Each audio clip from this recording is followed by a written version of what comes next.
We good, Laura? I'd like to call this meeting to order for the Thousand Oaks City Council. And I'd like to turn this over to our Assistant City Attorney, Patrick Keher. Patrick? So first, I think for the city clerk to do a roll call. City Clerk, please do a roll call. Thank you, sir. Yes, sir. Councilmember Engler, Here. Councilmember Newman, Here. Councilmember Taylor, Here. Mayor Pro Tem Adam, Here. and Mayor McNamee. Here. Now, Patrick. And there are no public comments.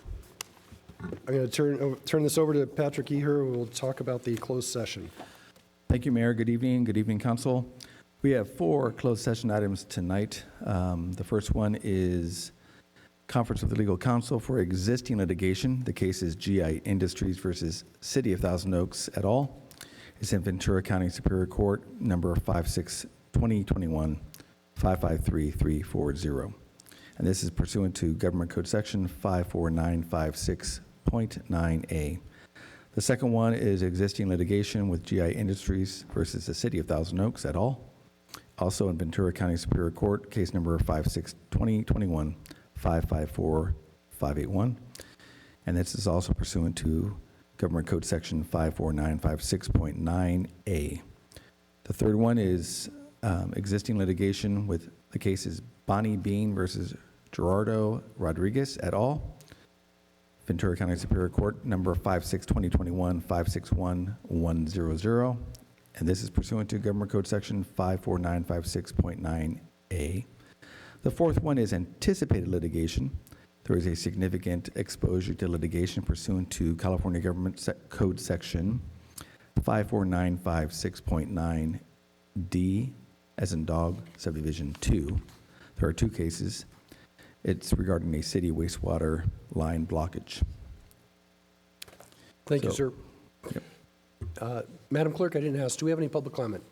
We do not. Very good. So what we're going to do is adjourn to our special closed session meeting and then come back and resume our regular meeting when that's concluded.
We've concluded the special meeting. I'd like to turn it over to our Assistant City Attorney, Patrick Eher. Patrick?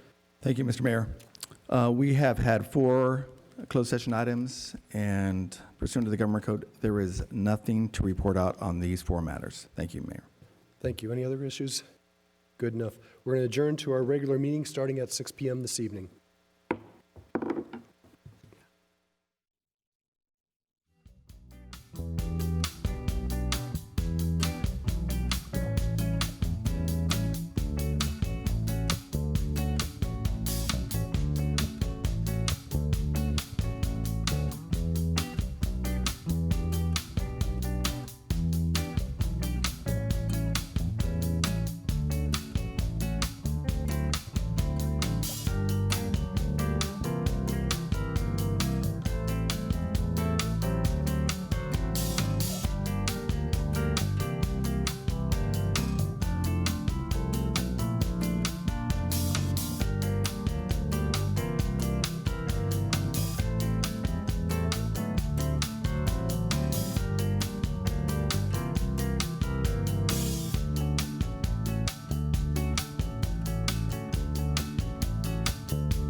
I'd like to call this meeting to order.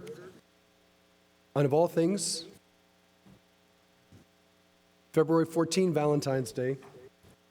And I'd like to have us all rise for the Pledge of Allegiance.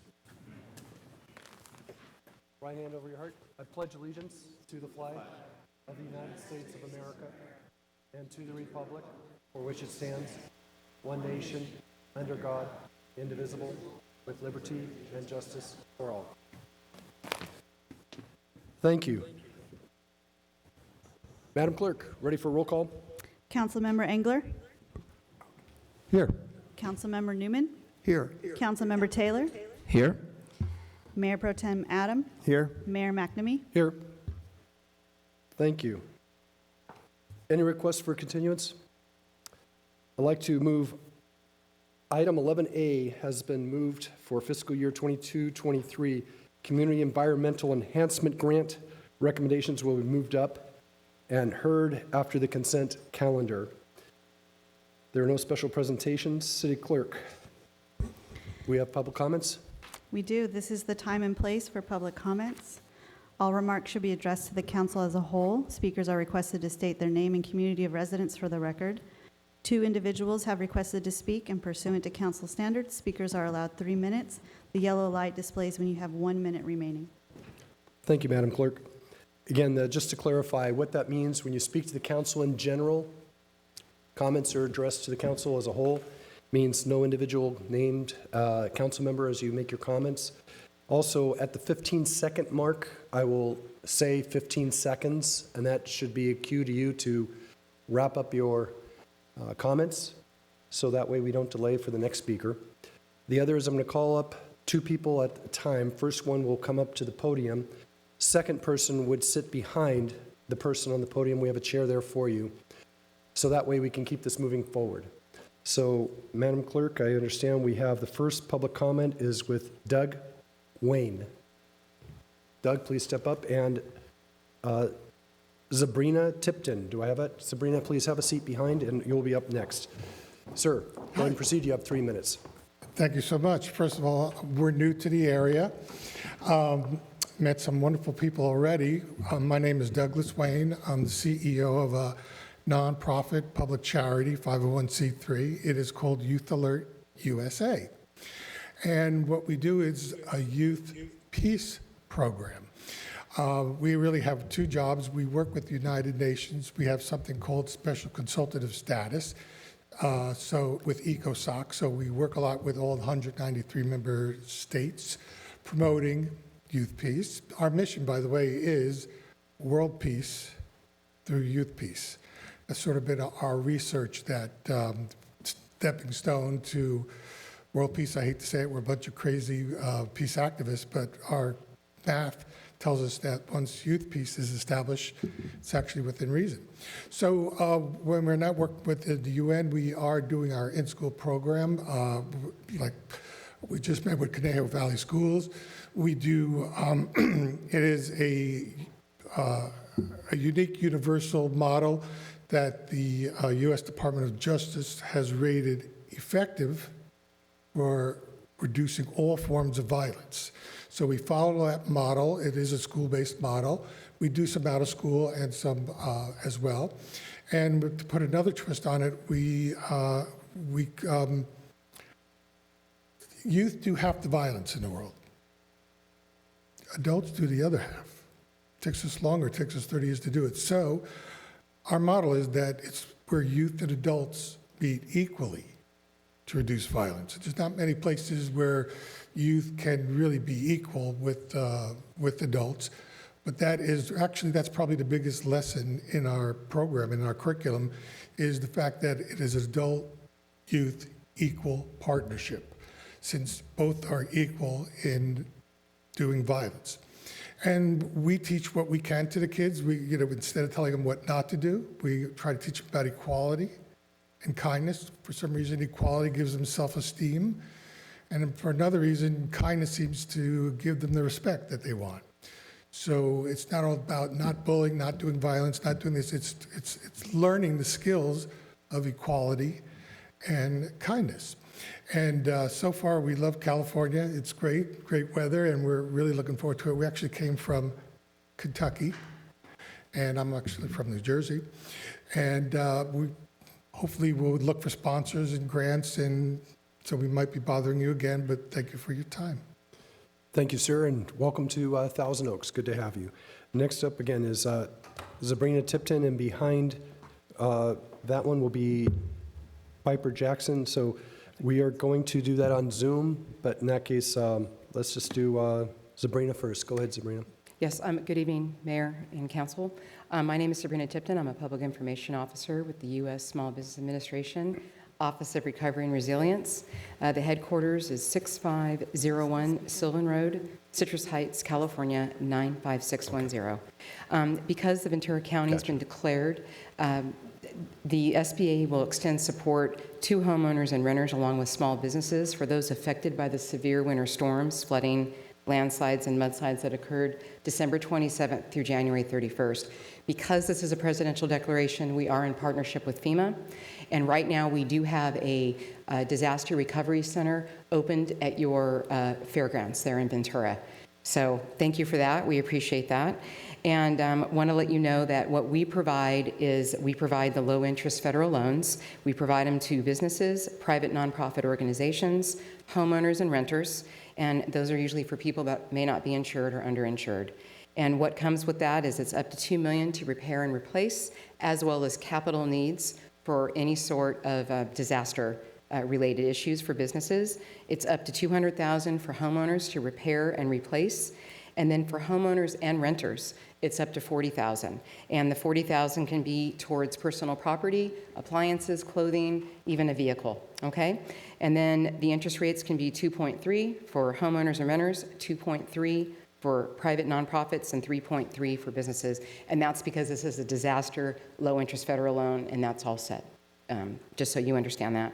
And then we also provide mitigation, so whatever a applicant is qualified for, they can take that qualification, that amount, and take another 20% towards mitigation. It doesn't reduce what they're qualified for, but it's the mitigation.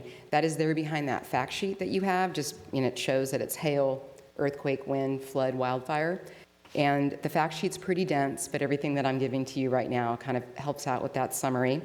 And then our very first step is people need to register with FEMA because it's a presidential declaration. They get a unique number that can happen at disasterassistance.gov. And also, if it's for Spanish speakers, disasterassistance.gov/ES. And then I just want to say your second step would be to come to us if you're referred to us from FEMA. That's how that happens. And then we just really want to push people to please come into the Recovery Center. There's a lot of county and city and state resources that are in the middle, and all the tables are there to speak with people. What I'd like to do after this meeting is I will resend what I sent before, but I'm going to attach a USDA press release. There's a lot of agricultural and a lot of farmers and 15 ranchers. seconds. Yeah, so that's all I wanted to let you know. You're going to get something from me after this, if that's okay. Super. Okay, great. Thank you so much, and appreciate your warm welcome to all of us to come here in the county and for tonight. Thank you. Glad you're here. Thank you. And I'll turn this over to Mr. Drew Powers for his comments. Thanks so much. Just wanted to echo the comments. And Sabrina, I know Alexander South, our strategic communications director, is going to catch you, make sure she gets your information so that we can help co-promote. While we didn't have a tremendous amount of storm damage from the floods, there were individual property owners that did experience damage. And it's just a reminder that based on the disaster declaration, you experience flooding and damage at your home, you are eligible. And so that there was a lot of significant damage in the western part of the county, and a lot of those folks are utilizing that Fairgrounds Recovery Center. That's why they established it there. But I would encourage you, if you did experience that on a localized level at your home, to leverage and make yourself available, avail yourself of those resources from the federal government. Thank you, sir. With that, we're going to move to our consent calendar. And is there any discussion or any items that council members wish to pull? We good? Okay. I'll entertain a motion for, actually, before I do that, Madam Clerk, any speakers? No speakers. Very good. I'll entertain a motion from one of my council members. So moved. Thank you, Councilman Engler. Madam Clerk, call the roll, please. Councilmember Engler? Yes. Councilmember Newman? Aye. Councilmember Taylor? Yes. Mayor Pro Tem Adam? Yes. And Mayor McNamee? Yes. And that motion passes 5-0. And there are two ordinance titles to be read. The first one is an ordinance amending Thousand Oaks Municipal Code relating to official zoning map by changing zoning classification of property located at 3020 Crescent Way, zone change 2022-70828Z, ordinance number 1709NS. And the second title is ordinance amending Thousand Oaks Municipal Code, Article 21 to Title 9, Chapter 4, to allow columbarium use ancillary to a permitted religious facility in residential zones and establish new development and zoning standards related to columbarium use in residential zones. 2020-7080 MCA, ordinance number 1710NS. You did that so well. Thank you. Let's move on. We've moved up item 11A.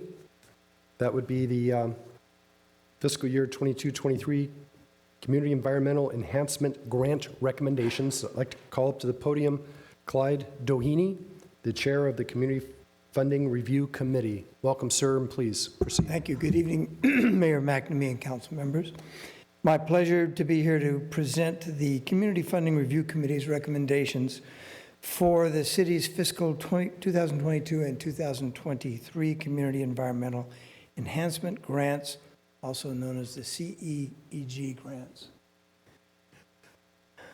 The city's CEEG grant program funding is included in the adopted fiscal year 2022-23 budget. The grant is funded by interest income earned from the Solid Waste Fund.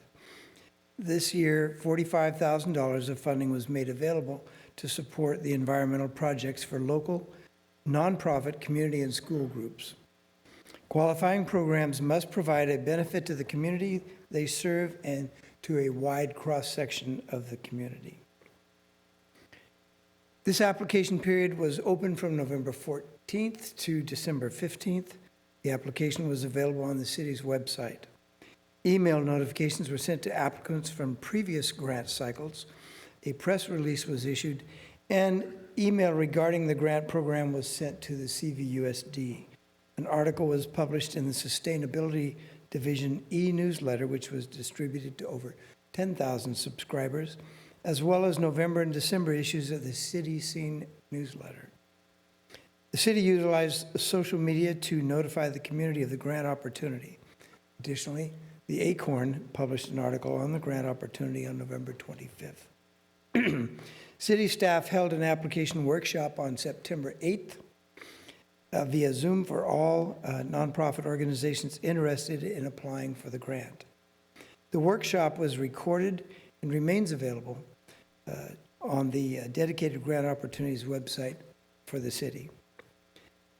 The city received 12 qualified applications with grant requests totaling $47,500.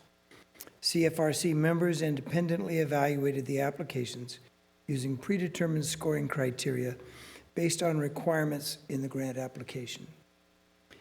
On January 18th, the CFRC met to discuss the collated scores of the applications. The CFRC recommends awarding full grant funding for the top applicants until available funds are exhausted, resulting in 10 applicants receiving full funding, 1 applicant receiving partial funding, and the lowest scoring applicant was unfunded. The CFRC unanimously recommended funding the amount of $45,000 to the 11 programs. On the slide, you can see these are the 11 organizations being recommended for funding. They represented projects that meet the criteria for benefiting the community and a wide cross-section of residents. The CFRC recommends the City Council award the fiscal year 2022-23 Community Environmental Enhancement Grants as presented by the committee with a total of $45,000. That concludes my presentation for the evening. Community Service Analyst Sarah Males and I are available for your questions. Thank you, sir. Council members, any questions? Councilmember Engler. Not really a question. I just wanted to thank you for your efforts on this. It's a great a great help to to have you go through these and rank them, and we appreciate the work you're doing. Thank you, Councilman Engler. The people on the committee work quite hard at it, and they're very serious in their conversations about it. Thank you. Any other questions? We're good? City Clerk, I understand we have some speakers. How many do we have? One speaker. Is this person here or is on Zoom? She's here in person. It's Carol Shelton. Carol, come on up.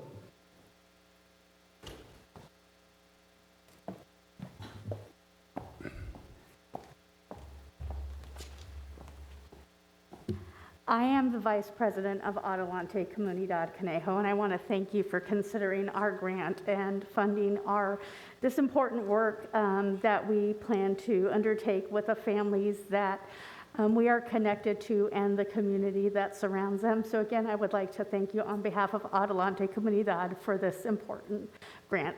Thank you for your time. And we thank you for the work you do in the community. Thank you. And we look for a motion. So moved. Sorry, Al, you're slow on the switch there.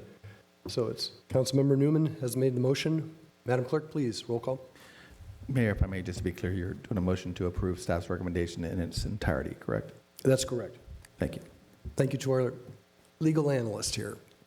Madam Clerk. Councilmember Engler, Yes. Councilmember Newman, Aye. Councilmember Taylor, Yes. Mayor Pro Tem Adam, Yes. and Mayor McNamee. Yes. And that motion passes 5-0. Next item on the agenda is our very own, well-loved Chief Jeremy Paris, who's going to give us a public safety update. Chief Paris, it's all yours.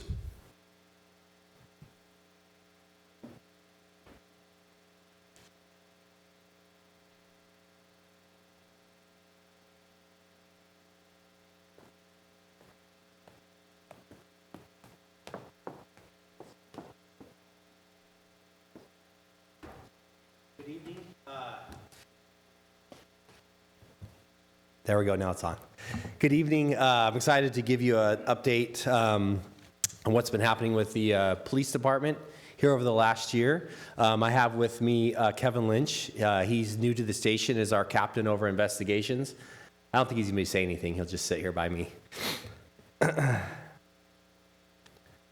Okay, just to go real quickly, I'm going to go through some of this initial stuff. The Thousand Oaks Police Station, at the station we have 7 professional staff members that are paid for by the county, another 16 that are paid for by the city, and we have 93 that are sworn officers, meaning badge and gun, paid for by the city, another 42 that are paid for the county.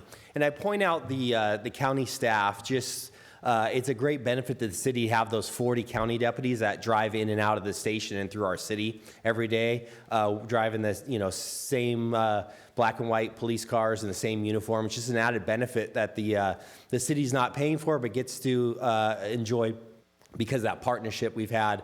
And for the public, that partnership's been here since 1964 when the city was first incorporated. And I just like to say how grateful we are for that partnership.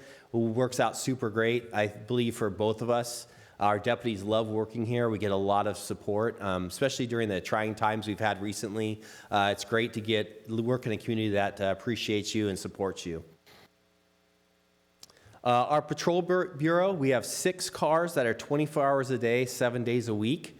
We have another 6 that are 12 hours a day, 7 days a week. We have one that's a 10-hour, 4-day a week. And then we have a directed enforcement team, our special enforcement, and our community resource unit, which I'll be talking about a little bit more. Our special enforcement unit typically does, you can see the things here, but typically does gang-related investigations and street-level narcotics investigations. The Sheriff's Department has another narcotics bureau that does the major narcotics investigations. These would be more your local kind of drug houses, nuisance houses that they would handle.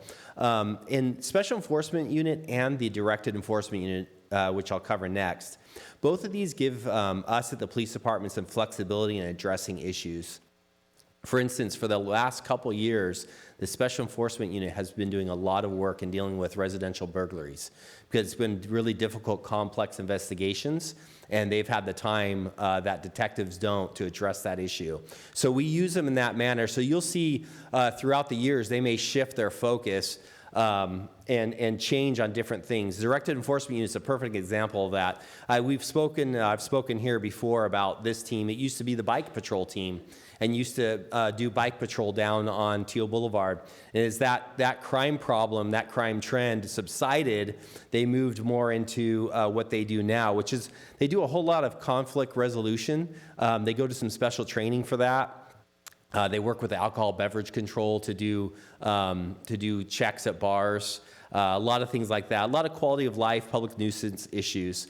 Again, that's just part of our flexibility. If we begin to have a gang issue that gets large, they can also supplement our Special Enforcement Unit in handling that. Our Traffic Bureau. We have 2 sergeants, 3 investigators, and we have 8 motor officers. And just to let everybody know, if you get pulled over by a motor officer, their only job is to write tickets and do traffic accident investigations. So you're probably going to be in trouble if they stop you. It's just something everybody should know. One of the things we're doing, though, we've had a problem, which I'll talk about more. We had a lot of DUI-related traffic fatalities this last year, and I'll talk about that in a little bit here.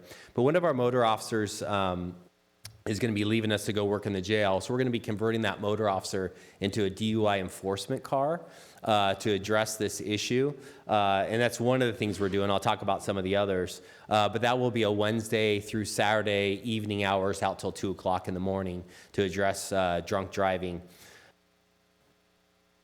Our Investigation Bureau has 2 sergeants, 13 detectives, and a community prosecutor. There at the station, we also have some county detectives as well. They investigate everything except for murders. Murders are handled by, again, another sheriff's bureau, the Major Crimes Bureau, that works out of Camarillo. The community prosecutor, that's something the city pays for half the salary of a community prosecutor. We get access to that person to help us with getting search warrants signed, and dealing with all kinds of issues really related to what we have a prolific offender program where we have people identified that are committing lots and lots of crimes. That community prosecutor can help us address those issues in a real comprehensive way. So crime stats. This is one I want to talk a little bit more time. You can see the numbers here, but I want to just talk a little bit more about what the numbers mean. This 1,455 crimes that you see here, we only had 1 year lower since uniform crime reporting statistics were started. Uniform crime statistics were started in 1991. That's a reporting method we use for the FBI. Now that's changing soon. We're going to be going to a different system. But it started in 1991. 2020 was lower than this by about 50 crimes. But other than that, this is the lowest number of crimes we've had since the uniform crime reporting has been in effect in 1991. And this is the lowest year on record for violent crime that we've ever had since 1991. So that's really good news.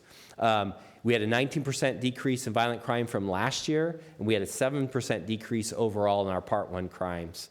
One thing I put on, a couple things I put in here to take note of. Stolen vehicles, and I'll talk a little bit more about this, but those are up this year, 35%.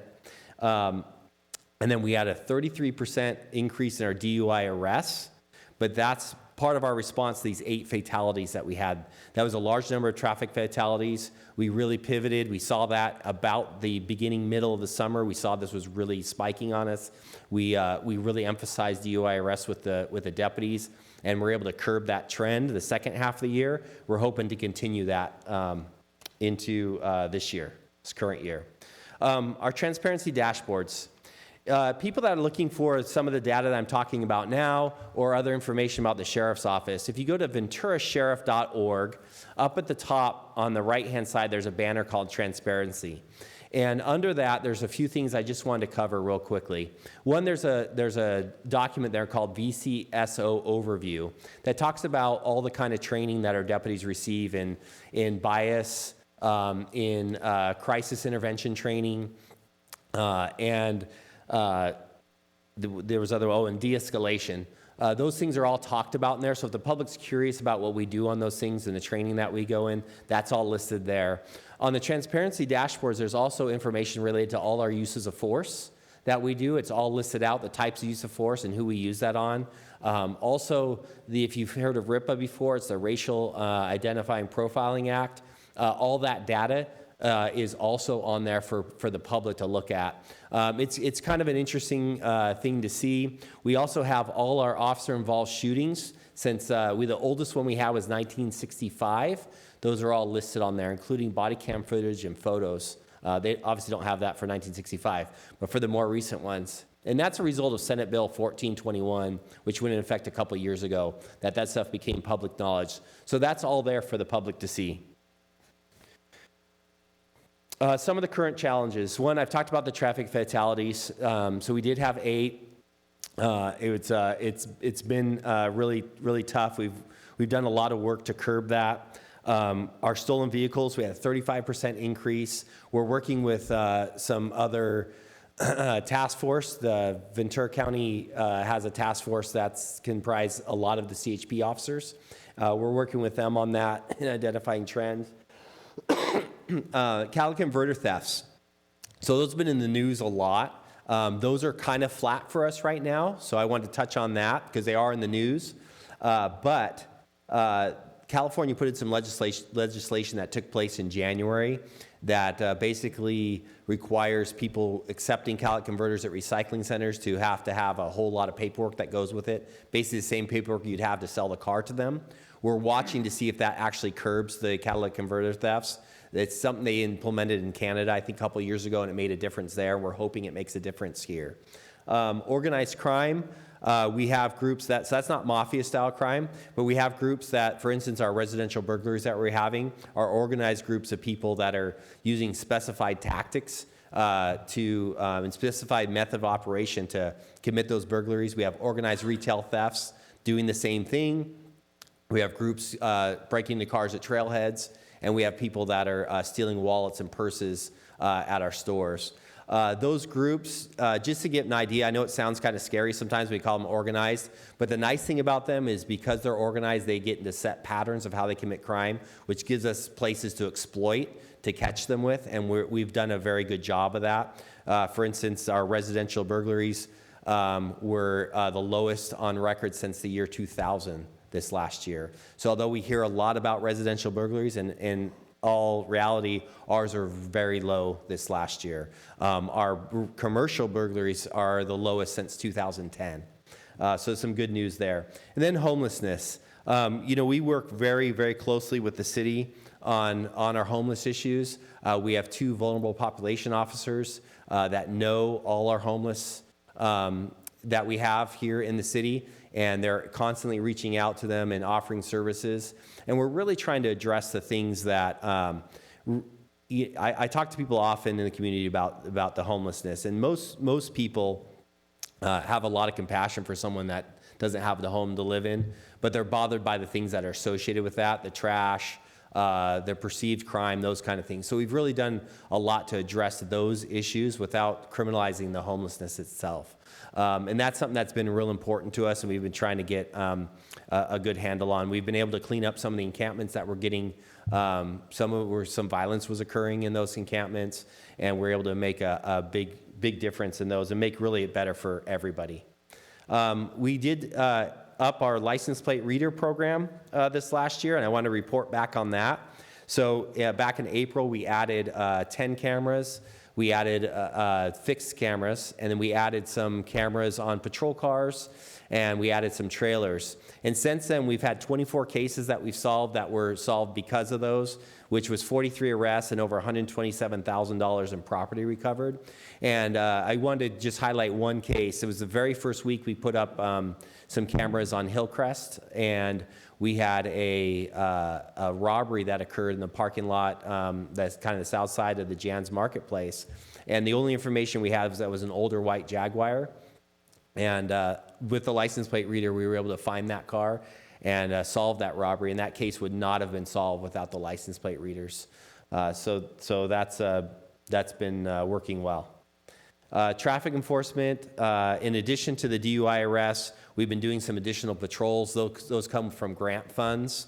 And we've been doing some partnership with the CHP. Part of our efforts on the homelessness front is we've been working a lot more closely with the CHP and Caltrans, which is evolved now into working more closely with them on the DUI problem, because obviously in their area they're having the same issue as we are.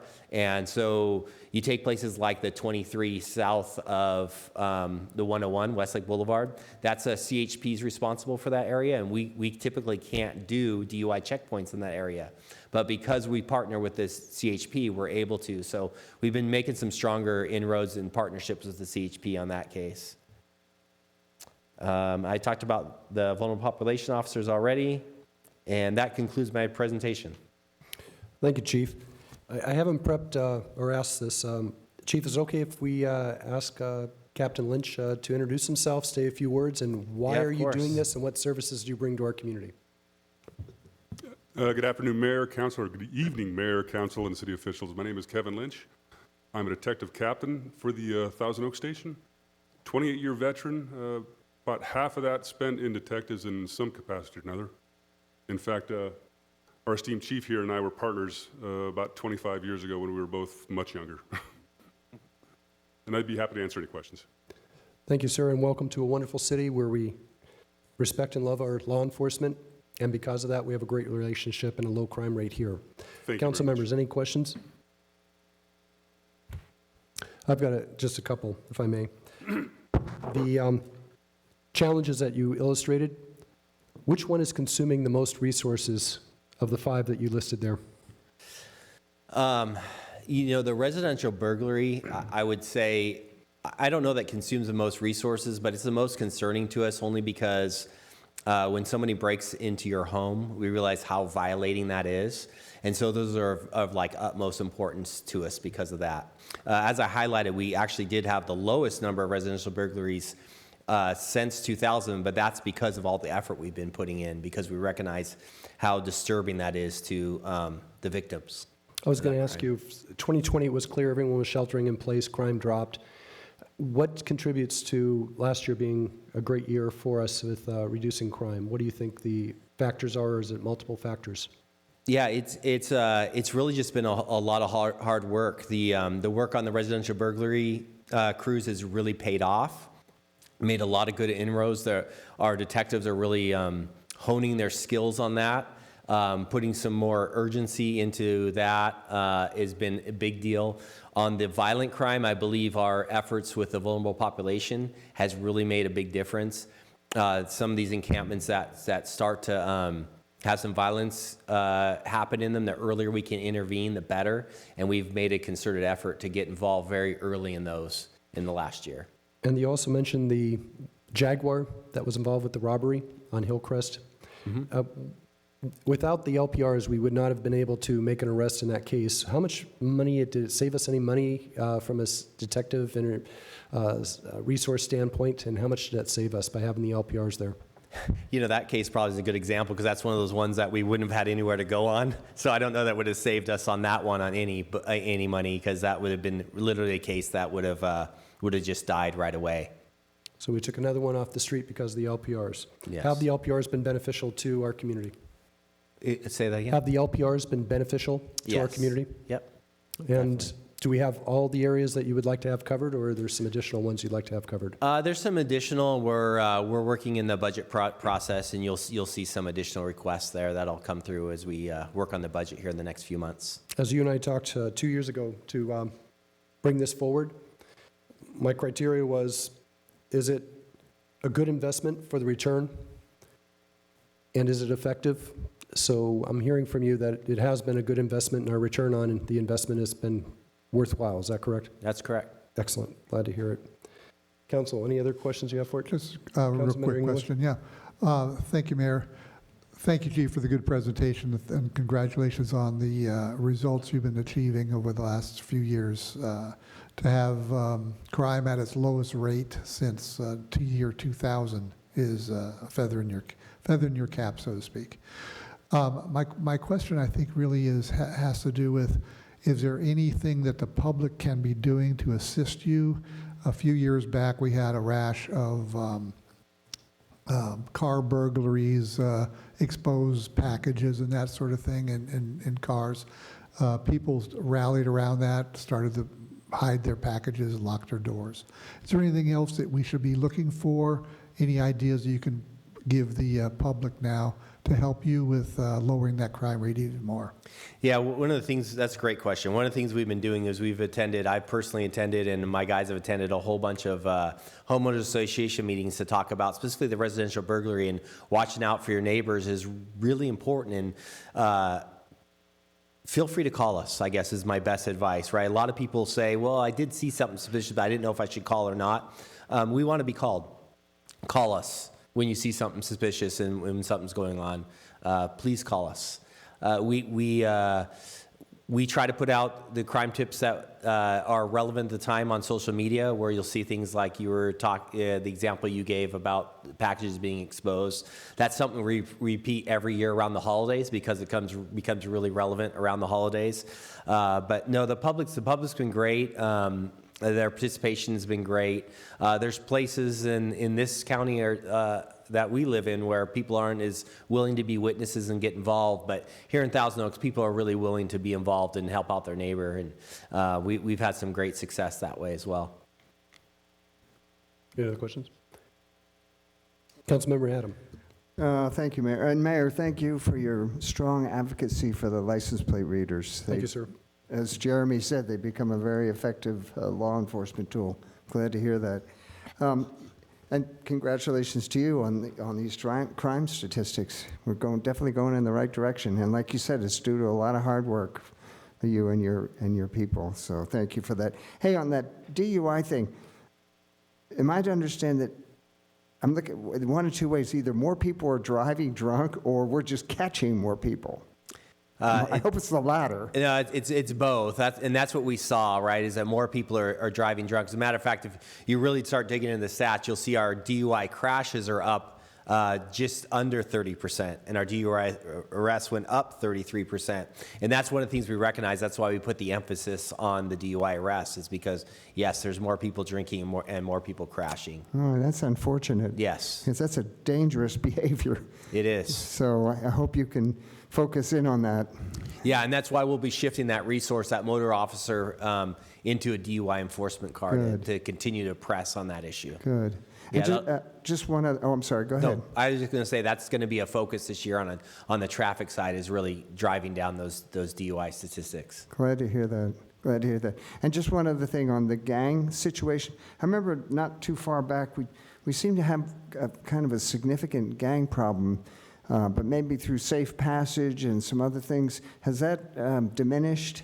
Yeah, it ebbs and flows. We watch that really carefully. What we've seen this last year is in kind of an increase in some of the graffiti and things like that, and we're shifting some more focus back on that because of that issue.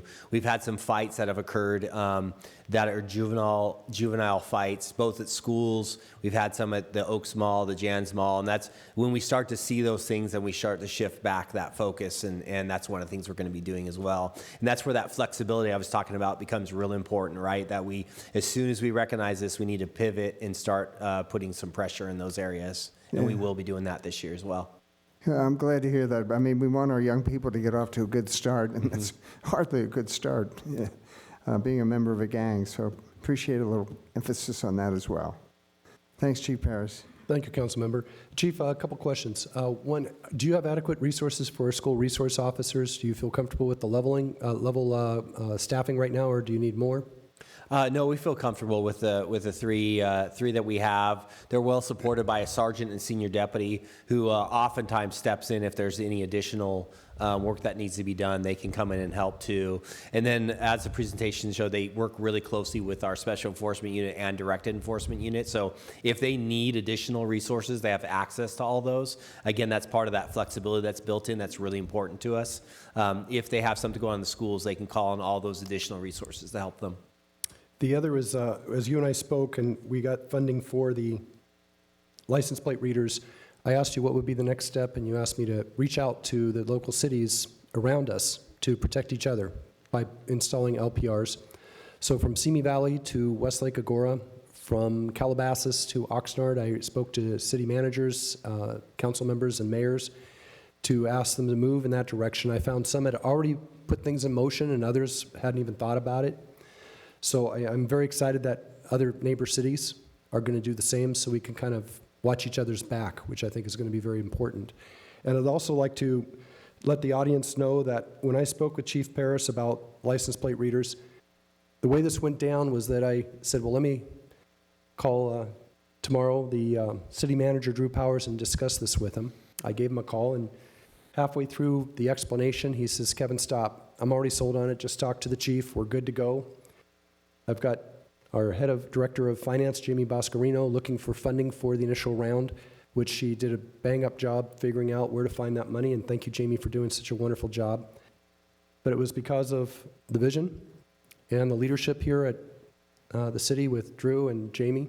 We were able to bring this and make the city a little bit safer. So I just want to say thank you to Jamie and Drew for what they did bringing this forward. Mr. Newman. Thank you, Mayor, and thank you, Chief, and for your report, for all your good work, and for the good news about a 7% reduction in overall crime. I believe, if I'm not mistaken, that is on top of an additional reduction last year as well, correct? Last year was just slightly up from the year before. 2020 was the lowest year that we've had. Oh, okay. Yeah. Okay. But crime did come down last year Yes. by 7% overall. Yep. And more, significantly more in some areas. The one question I had was in the area of DUI. Is that referring only to alcohol-related incidents, or is that impairment of all kinds? Yeah, that would impairment include any drugs. Some of that's prescription drugs. Some of it's marijuana and alcohol. Yes. All right. Well, I'm sorry to hear that whatever the impairment is, that's increasing. But I'm pleased to hear that you're on it and you're stepping up your efforts in that area and in all these areas. Thank you. You're welcome. Any other questions from council? Councilmember Adam. Thanks, Mayor. So the license plate information, is that like networked amongst all the neighboring cities? I'm going to defer to the chief. I can answer it, but I think you would be doing a All more right. eloquent job. Oh, yeah. Chief? Actually, yes. Probably should be asking you. So we share that information with Agora and Moore Park? And Yeah, so among the sheriff's department, it's all shared. And when you get outside the sheriff's department, it's shared as long as there's a memorandum of agreement in place for some data protection issues. It's kind of some standard legal language to make sure the data is not used for something it's not supposed to be used for. But yes, it's shared. That's good. Yeah, and we use a couple different databases. There's a couple different companies that we use.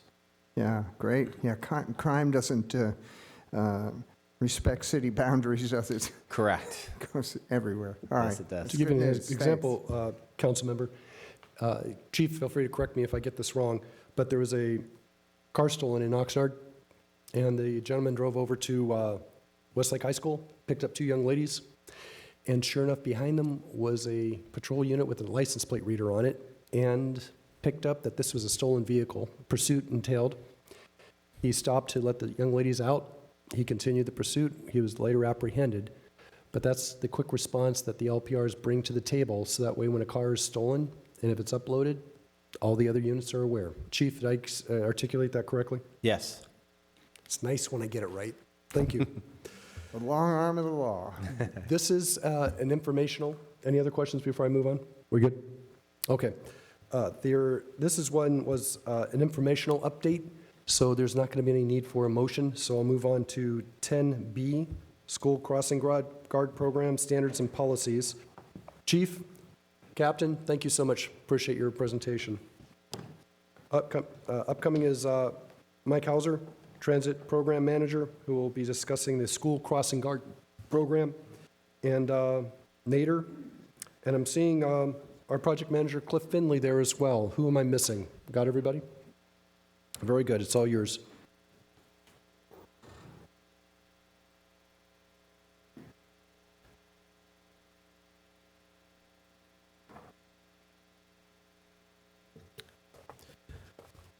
Mr. Mayor, members of the council, good evening.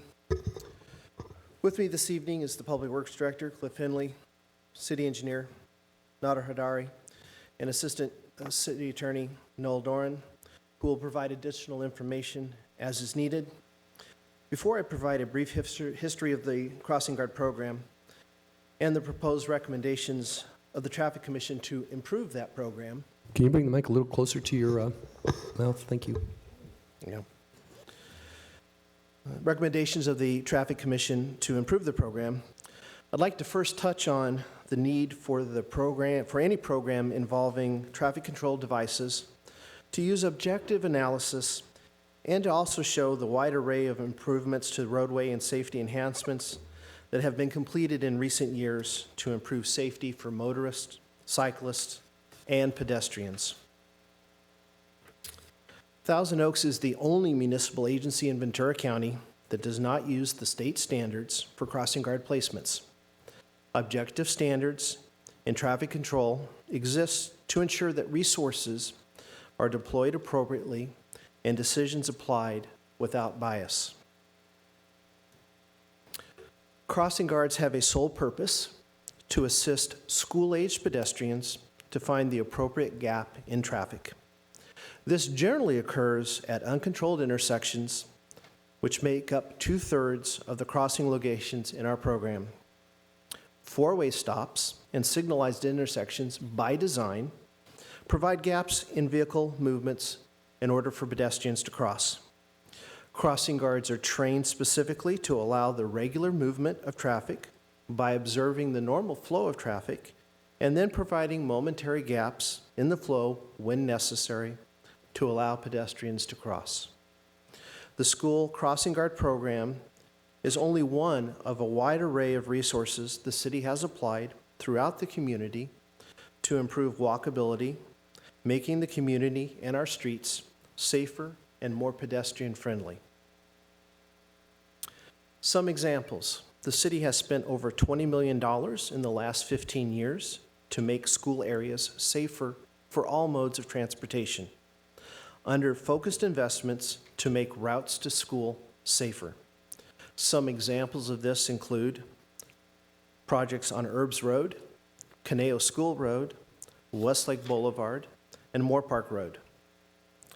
Sidewalks have also been added to roadways such as Jans Road, Rancho Road, Pochero Road, and Lynn Road to improve walkability to schools. The city is also enhancing pedestrian crossings. The city has built 25 enhanced pedestrian crossings citywide, with 8 more in the planning stage, several of these to be located at locations currently assigned crossing guards. We have also constructed bulb outs to shorten pedestrian crossing distances by extending the sidewalk partially into the street, making pedestrians more visible to oncoming vehicles. This has happened most recently on Willow Lane and Thousand Oaks Boulevard, and previously near Redwood Middle School. The city has also repurposed busy arterial streets like Avenida de los Abuelos, Hillcrest Drive, and Reno Road to reduce the number of travel lanes, to add bicycle and pedestrian safety improvements and amenities. These amenities are helping schools such as Lang Ranch and Cypress Elementary, Colina and Los Cerritos Middle Schools, and others. And we are making major investments in bicycle facilities citywide, including most recently on Willow Lane, Rancho Road, Avenida de los Abuelos, Reno Road, and Wendy Road to improve safety and accessibility for cyclists. In addition, intersection improvements and traffic signal installations are also a key part of our overall safety efforts. For example, the recently completed Lawrence and Teller Road intersection to better align the intersection and improve pedestrian visibility.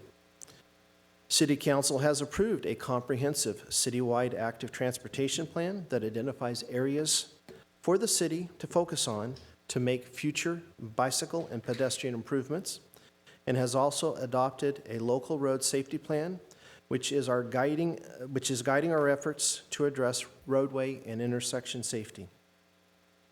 Whenever the city makes roadway improvements, new ADA compliant curb ramps are installed, and that number is over 500 in the last 5 years. Annually, the city's street division inspects 30 miles of sidewalks and performs rehabilitations and repairs.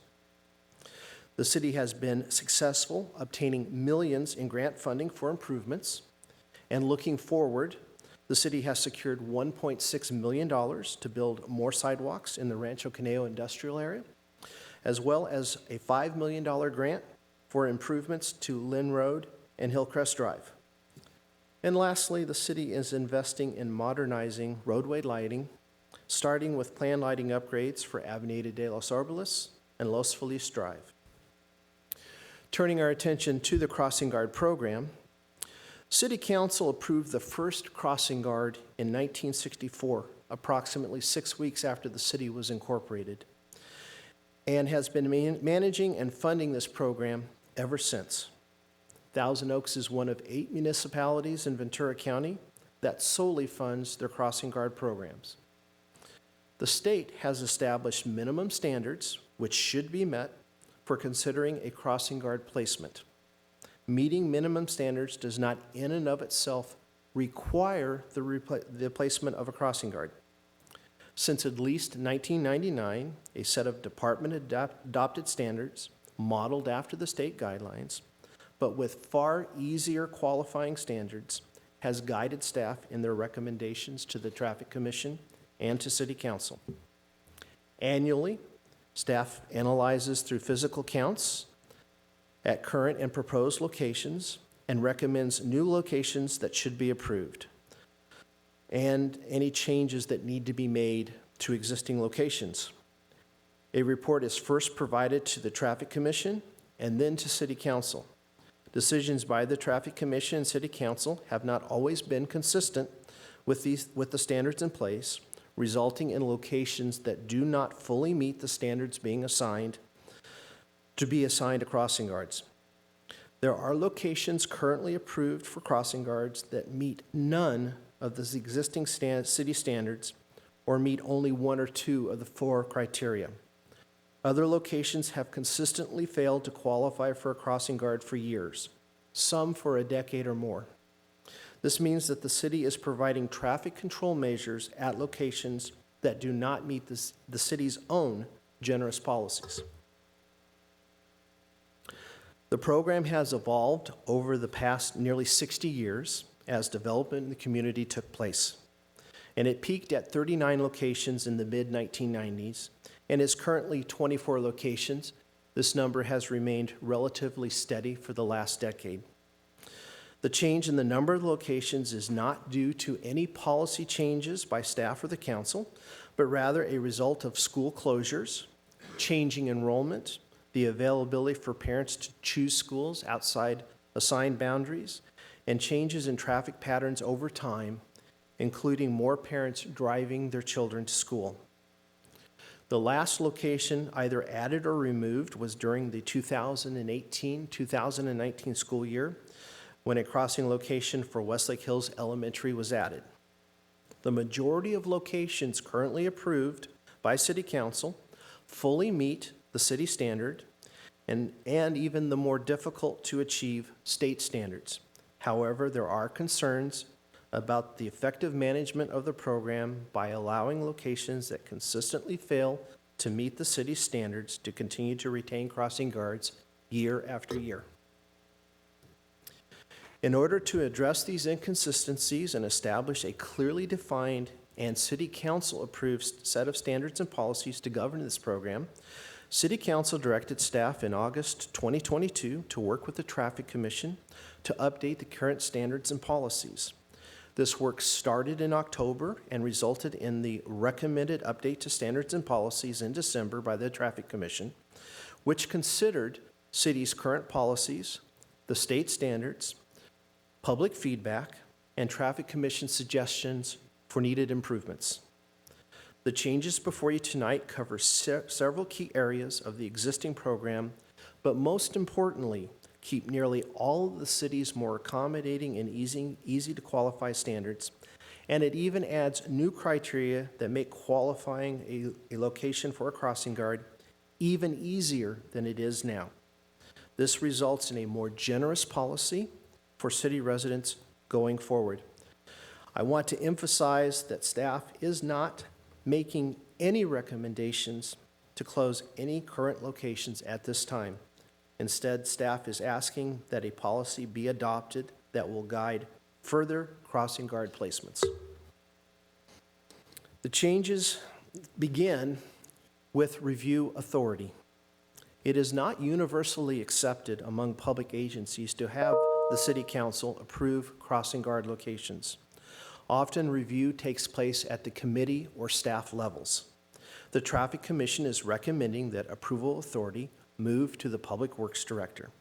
The Public Works Director will be bound by the standards in place, ensuring the policy is consistently applied, placing resources where the greatest need exists.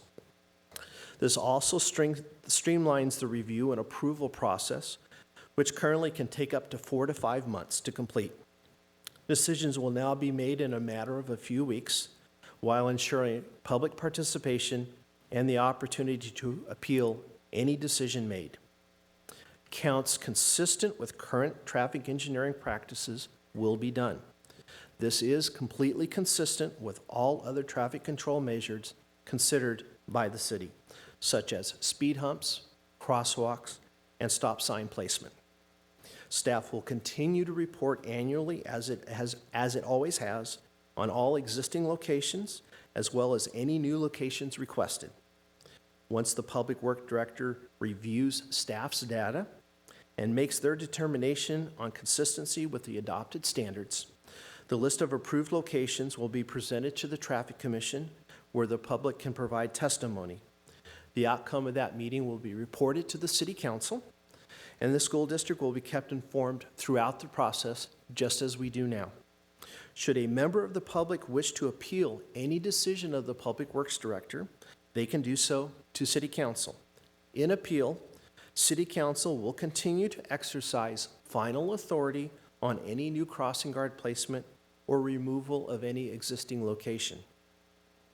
As a point of clarification for the council, the city currently does not have a fee for an appeal of an administrative decision in Public Works directly to the City Council. Staff is in the process of updating the city fee schedule to develop a fee commensurate with the level of effort that will be required to process the appeal. The new fee will be included in the updated fee schedule coming before the City Council, anticipated in March. Newly added to this requirement is that no location will automatically close the first time it fails to meet the minimum standards.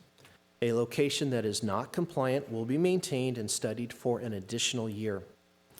This policy change was expressed by traffic commissioners as a top priority. Currently, under existing policy, locations may be closed with little notice before the start of a new school year. The year's delay will allow time to see if new traffic patterns emerge that may influence the counts and eligibility. Staff will make objective determinations based only on current data. We will not would rely on studies done from prior school years. And everything will be done to ensure counts conducted reflect a typical school day. Counts are not done close to school holidays, during inclement weather, and when schools are on special schedules, all in an effort to achieve the highest possible counts. Counts are conducted for a full hour to ensure as many students and vehicles as possible are counted, even though most student movement takes place in a brief 10 to 20 minute window. One standard that is being strengthened under this new recommendation is the minimum count numbers for signalized intersections. Traffic Commission proposes to use the state minimum standard. The reason for this is twofold. Adoption of the state standard will not impact any of the 4 existing locations in our program. All consistently exceed the minimum state standards. Secondly, it's unusual to provide crossing guards at this type of intersection because by design, it provides sufficient gaps in traffic for pedestrians to cross. With the adoption of the proposed standards, the city's minimum pedestrian standard needed to qualify for crossing guard placement will continue to be half of the state standard for uncontrolled and stop intersections, and will also retain the lower floor for vehicle counts. Furthermore, with the application of 4 new criteria, the qualifying numbers may be lowered even further in certain circumstances. Lastly, to provide consistency from year to year, counts will comply with the standards in the MUTCD, which guides every traffic control related measurement used by city staff. A professional traffic engineering firm will be hired to do the counts annually going forward, including the accounts for this spring. In order to ensure consistent application of the standards and consistency with both the existing city policy as well as state policy, locations must meet the minimum standards for both pedestrians and vehicles and meet those standards in both the AM and PM counts. Additionally, the proposed policy adopts a minimum floor for pedestrians for a location to be approved. Any location with less than 10 pedestrians in any count will not be eligible for a crossing guard. The pedestrian minimum threshold of 10 is 1/4 of the widely accepted state standard, making the proposed minimum floor the most generous of any agency staff has surveyed. Turning our attention to the 4 new criteria, in order to address unique attributes at individual crossing locations, 4 additional criteria may be applied. While these additional criteria may appear subjective, each directly correlates to an objective measure contained within the MUTCD and guidelines and is therefore consistent with both state guidance and the Traffic Commission's desire for exceptions to the minimum standards. These are the only optional criteria recognized by the MUTCD. Other issues such as lighting, landscaping, roadway shape are not recognized and should not influence minimum count requirements. Under the alternative number 1, any location at a controlled or uncontrolled intersection that fails to meet just one of the 4 City Council approved counting standards, but otherwise fully meets the state standards, would be eligible for a crossing guard. Under alternative 2, if a location at an uncontrolled intersection has a high volume of vehicles, more than 1,000 vehicles in a 60-minute period, so long as both pedestrian counts are 10 or higher, the location is eligible for a crossing guard. For alternative 3, also at an uncontrolled intersection, if it has a speed limit of 40 miles an hour or higher, the minimum vehicle standard is lowered by 10%, in this case from 300 down to 270. And then finally, if an uncontrolled intersection has a crosswalk that exceeds 40 feet in length, the minimum vehicle standard is also lowered by 10%. These last 3 alternatives address conditions where it is more difficult to find a gap in traffic to cross. These alternatives also address locations that may be close to, but not completely meet the city standards and could not meet the exception granted under alternative 1. Each location that fails to meet minimum counts will be tested against each of these criteria. A location only has to meet one of the 4 to be eligible. However, these are not cumulative. Only one may be applied. If council approves the updated policy this evening, the city's communications team will create a comprehensive outreach system. Through both digital and print efforts, these materials will be made available to schools and the community so that they can better understand the policy and learn how to engage in promoting walking campaigns in their neighborhoods. By leveraging our in-house production staff, TOTV, the team will create modern, engaging video materials to support the effort that can be easily shared on social media and through school events, PTAs, neighborhood associations, and more. With the adoption of these standards, staff will be able to consistently and objectively apply standards to crossing guard placement in the same manner we do all other traffic control devices. The adoption of these standards has no immediate effect on any location currently approved. All locations will be counted this spring by a professional traffic engineering firm and the results compiled. Only at that time could any location be recommended for addition or closure, and only after the additional 1 year of monitoring. The proposed new standards will continue to be the most accommodating of any municipal agency in Ventura County, and the program will remain one the community can take pride in. Speaking on behalf of the staff and the 26 crossing guards supporting the program, no city has a better trained or better equipped group of dedicated community residents, some of which have been serving the crossing guard program for over 30 years. The policy recommended for adoption represents the culmination of nearly a year of study and examination of existing best practices used by most agencies while retaining the unique attributes of the program valued by our residents. The resolution as presented tonight ensures that no existing location would close before the 2024-2025 school year, and only after 2 consecutive years of not meeting the standards. This concludes staff's formal presentation, and we're available for questions. Mr. Hauser, wonderful presentation. Thank you so much. Council, do you have any questions? Mr. Newman. Thank you, Mayor, and thank you, Mr. Hauser, and to the entire team for your presentation, as well as all the work that, clearly a lot of work went into this. My first question, just really more for the public's information than mine. The reason we're here tonight, we're talking about school crossing guards, but the reason this is a city government matter is that these are on city streets, and this is city, and public safety is a city responsibility. Is that correct?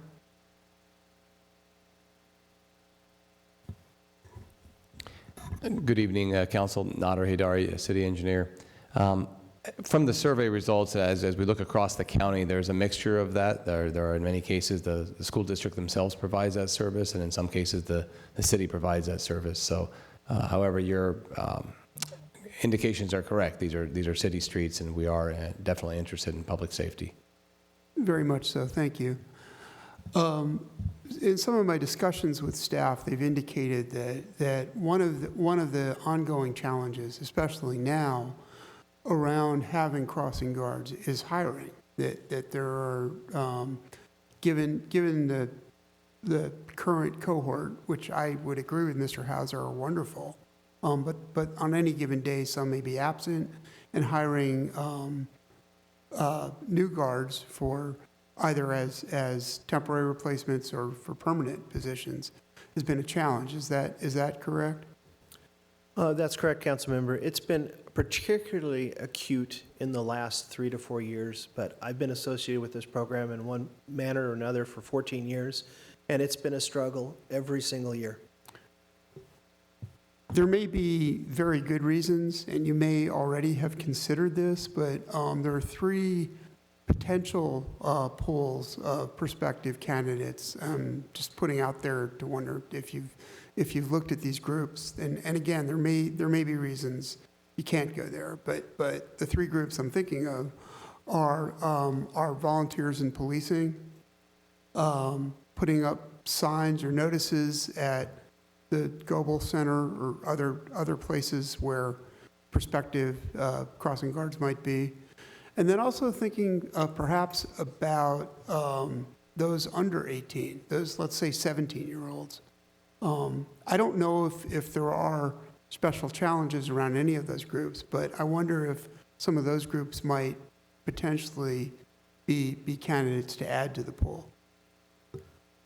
Council member, I'm going to have to defer to another staff member for your first question, but for your second question, our existing pool of crossing guards right now ranges from low 20s into their 80s. And we, in fact, do extensive advertising on a continual basis. There are actually notices at the Global Center. We actually talk to people at the Global Center all the time. We place frequent ads in local papers. We post notices. We outreach to the school and parent organizations. However, our best resources is actually the crossing guards out in the field, talking to people as they're walking by. But again, this continues to maintain a struggle, and part of it is the fact that it is a split shift. People have to be available both mornings and in the afternoons. So we find typically retired seniors, college students that have the right schedules are our best candidates. But it does remain, and to your question, there is a minimum floor that I would have to defer to specifically to the HR department, but I believe for this position, it is age of 21. Okay, and on the volunteers in policing, has there been any outreach to that group? Yeah, I'll take that piece, and Chief Paris and previous chiefs, we've had that conversation, dialogue. There has not been a receptiveness there, given their purview and where they are focused. They do a lot of post-accident work and a lot of other components. This would require a consistent commitment. So that's one of those areas that we've certainly thought that. It would seem to be a logical piece, but when you get into the operational piece of the volunteers in policing, it's there. I will add that this is one of the areas, and I know our HR directors up there, this is one of the areas that one of the few areas we have an ongoing recruitment. And so we would certainly encourage, we have 3 vacancies right now, I believe, that are out there. We could use all the help and support. We continue to try varying avenues for that. The City Council did approve pay increases here, it's nearly $25 an hour, some differentials there. But one of the areas that we do experience the most attrition, anecdotally speaking, tends to be those areas that are the fewest crossed. And meaning that the value for the work quotient is perhaps not there. That's some of the feedback we've received from some of those guards that have chosen to go in other directions. Thank you for that. A couple of other questions. One, you mentioned that the fee schedule for the appeal is still under development. The appeal cost currently for a decision by the planning and I believe the traffic commissions is $1,500. Are you able to say if the fee that you're looking at here for an appeal would be closer to $1,500 or closer to zero? Can you give us some sense of where we're at on that? I'll take that one as well, because subsequent conversations on that, I know that has been a point of concern. We are in the process of updating our user fees. The earliest juncture that this would even come about would be at a point a couple years from now. So in that user fee, our intention, and we've had this conversation with our finance director, we're going to add a new fee. That fee will be an administrative appeal up to City Council.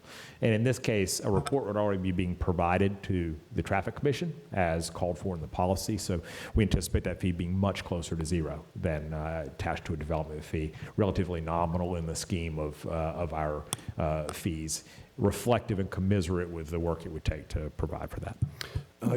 Council member, we're going to go back to the 3-question rule. I have a very short clarification. Just one point of clarification, go ahead if with you will. clarification, but just in future so the audience understands what this is. I wish you told me that at the That's okay. outset, but I would like one clarification. I'll come back to you in just a second. Hold on. Is it just so everyone understands that we have a rule of 3 questions, and then we can come back to that council member if they still have additional questions. So, Councilmember Newman, go ahead with your clarification. Thank you, Mayor. I just wanted to be sure I understood, Mr. Hauser, in your presentation, you stated the current budget for the crossing guard program is $347,000. Is that correct? That is the approved budget for this year, correct? Very good. Thank you. Thank you, Mayor. If your additional questions aren't answered, we can come back to you for additional questions if you have them. Councilmember Taylor, he was next up, then Councilmember Adam. Thank you, Mayor. My first question, so, I walked to school as a kid. In my friend group now, everyone drives. I recognize the trend has changed. Because of that, and if there is a school that is no longer qualifying for the recommendation and are putting on this, let's call it grace period, 1 year to 2 years, what can the school do, in your perspective, to incentivize kids to walk more to hopefully get them to bump up and qualify for the program? I would say that, again, I don't necessarily work for the school district, but I would say that we would encourage children to walk where they can anyway, and make sure they understand that we have crossing guards available at those locations. So education, and maybe just education to make them more comfortable crossing a street. Maybe we need to get all the way back to teaching kids how to use a crosswalk. Right. So maybe that could be included in the digital assets or marketing campaign that's going out through social? Absolutely. Okay. Second, so you mentioned that we have policy that we're not holding true to. So city council says this is the requirements. Schools are no longer reaching or how would you say it, no longer qualifying, and then nothing's happening because of that. And maybe this is a question for the attorney. Is there a risk on our end for having policy that we're not upholding? So, I mean, that's a broad question, so I'm going to answer it broadly for now. Fair. And that is with any policy that the city adopts, that any agency adopts, it is imperative that the agency comply with that policy. I mean, the whole point of adopting a policy is that after analysis, after reflection, after discussion, after adoption, the legislative body has decided that this policy is what that agency needs, right? So with that, then you want to be consistent with that policy. And whether it's a policy like this one, or it's a policy about just other aspects that a city might be involved in, whether it's trees, or whether it's housing assistance, whether it's electing somebody or appointing somebody. The whole point, and you heard it numerous times from Mr. Hauser, it's about consistency. And the trap is that you have a situation in which something happens, whatever it happens, but people are looking at, did you follow your policy? Now, the reality for law is that will be a factor if in a legal process, when you have some type of incident, and you're going to look at all these factors. What are the facts? What's the law, of course? How is it being applied? But also, what were the city policies? What were the policies, whether it's a city or other agency? What were the policy in place? And then the next question is going to be, did you comply with those policies, right? And that could, again, these are broad statements, because there could be serious ones, such as you're not picking individuals because you're picking individuals a certain way, or a discriminatory way, or something like that. And of course, you have a policy not to do that, right? You didn't pick somebody for a position, although you have a policy not to discriminate or not to do something in an improper way, but you're not complying with that policy. So that's the trap that can happen. So to your point, we certainly, for all policies that have been adopted by this body, the staff's requirement, of course, is to apply that policy. Right. Last, I'm kind of piggybacking off of Councilmember Newman. So in our area, the city covers basically this cost. And you mentioned that in other cities in our county, there's hybrids, or there's, times where school district comes in and pays. Is there a scenario for us, or what would that look like? Is there an option if a school no longer qualifies for the school to participate in that regard?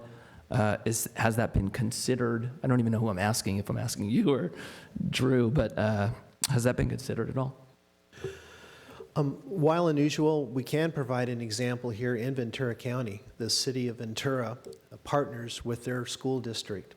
The city pays for all locations that meet the minimum qualifications. In this case, they use the state standard. The school district funds all locations that do not meet the standards that they wish to retain.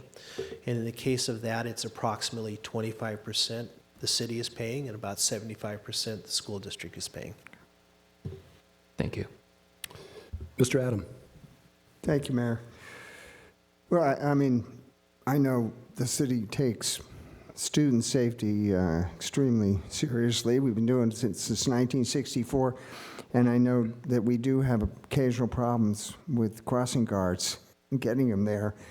In fact, isn't it true that there's been occasions where we've actually sent city staff out to cover some of these crosswalks when we couldn't get the guards there? Myself personally, and many of my staff, and former people that have managed the program as well. Correct. That's what I was getting at. So we have Mr. Hauser out there directing kids across the street. Thank you for that. Secondly, it seems to me this is a pretty vigilant network because we cover 3 intersections, right? Is uncontrolled mean there's no stop sign or anything? Is that right, Nader? Yeah, that is correct. And then controlled would be some mechanism, either a stop sign or a traffic signal. And fully controlled intersection is typically identified as one that has a traffic signal on all 4 legs. And we have crosswalks at all 3, even the signalized? Correct. Well, four of the locations are at signalized Okay. intersections. That seems Which to me in many agencies, they don't provide that because it already has the crossing and the crosswalk and the countdown. Yeah, but I mean, especially with signalized, because, that gives you a certain amount of time to get across the street, and we even have crosswalk guards there, too. So it just seems to me we have a very vigilant network of crosswalks. And thank you for getting out there and helping. It's much appreciated. And I have been appropriately trained for that as well. It's good. You bring your vest. Mr. Engler. Thank you, Mr. Mayor. Just a couple of questions, I think. You mentioned that we will go out, or actually we hire a contractor to go out and do counts. Is this a single point in time count? Is it several days in a row? Is it how do you go about verifying that it's not just a bad day when kids aren't walking? So the counts as they're currently conducted and to the standards would be, we would count twice, generally in the same day whenever possible, and that would be an AM count for the kids going to school and then a PM count as they're exiting school. Those counts are for a full 60-minute period, even though, as I have mentioned, typically student movement to and from schools takes place in a much shorter window. But we do count everything within that hour period. Our goal, to strive to, is to count as many possible qualifying pedestrians and vehicles as possible. Thank you. And, I'm sorry. Mr. Just to add one thing to that, and to make sure that what you described doesn't occur, there's obviously communication with the crossing guard, who has a pretty good idea of how many people they cross every day. So we would obviously ask them, if we got an unusually low number, we would ask them, was that an off day? And they would probably tell us, and in that case, we would count again. Thank you. I think that's what I was trying to get to, is if we have a low number, how do we verify that that's not an aberrant number and that's actually an accurate representation of what happens at that intersection? Thank you. When, according to our proposal here, the Public Works Director or his designee will determine, based on the counts, where or what the locations either qualify or no longer qualify, what locations perhaps we need to enhance. At what point is there any school district involvement in that type of discussion? In other words, if you identify a location, do you let school district know and work with them as far as their viewpoint on it? We would absolutely, as soon as we get counts, we would share that data with the school district. Again, looking to make sure that there's no anomalies there in that data. We're looking for good data. So again, school district knows how many kids are walking to school. Crossing guard has a pretty good feel. We're looking for that max day, frankly. We're looking for that day that the most kids are walking. And that's, sometimes it's easy and sometimes they're just not there. Thank you. And I think, personally, I'd love to see the kids walking to school all the time, but apparently not. I've got one follow-up question, I think, just on some of if a location doesn't qualify and we've identified them as an intersection at risk of being canceled. What types of things are we going to be doing with the school district? How are we going to encourage, and this has to do with what Mr. Taylor had to talk about before. Can you go a little bit more into detail about how we're going to really try to juice up the number of people who are going to be going to those locations? I know there's a program that I've talked to several people about, the walking school bus. That's something that would take a lot of, involvement of the school district to help us with that. How are we going to go about that? Good evening, Council. Alexandra South, Director of Strategic Communications and Public Affairs. So upon approval of the new policy, we would create a pretty comprehensive media kit that we would provide to schools in the community. Digital assets, printables, different ideas and thoughts, and leveraging our in-house production team through TOTV to create some video pieces, really filling in the gaps of information, helping people understand what it takes to meet these requirements and how to encourage programs of walking and biking with their kids to school to increase those numbers if they're interested in protecting their particular crosswalks. Thank you. Yeah, I think this really gives us an opportunity to interact with the school district, so I'm interested in how we're going to go about that. Thank you, Mr. Mayor. Thank you, Mr. Engler. I have some questions here. First is, I'm delighted we're keeping our current locations and not making any changes there. And we're very generous in our numbers as far as what qualifies for a school crossing guard. Publics have become used to it. I would like to see more children walking to school, but as you outlined, school choice as they walk or they travel now by car to different schools has become a challenge. Thus, fewer children are walking to school. I have a question for you, staff. When a class at a school has a field trip, jumps on a bus, and goes to an off-site location, or a school has an athletic team that has coaches and trainers and doctors on board and so forth, and goes off campus on a bus to some other school. Again, they're on our public streets, therefore it's public safety. Do we pay for field trips, or do we pay for athletic teams going elsewhere onto our streets? Because the rationale is that I'm hearing is that, oh, this is public safety because they're on the streets. Do we pay for those? No. Very succinct, my friend. Can't get any easier than that. In November of 22, I watched the Traffic Commission discuss this very item.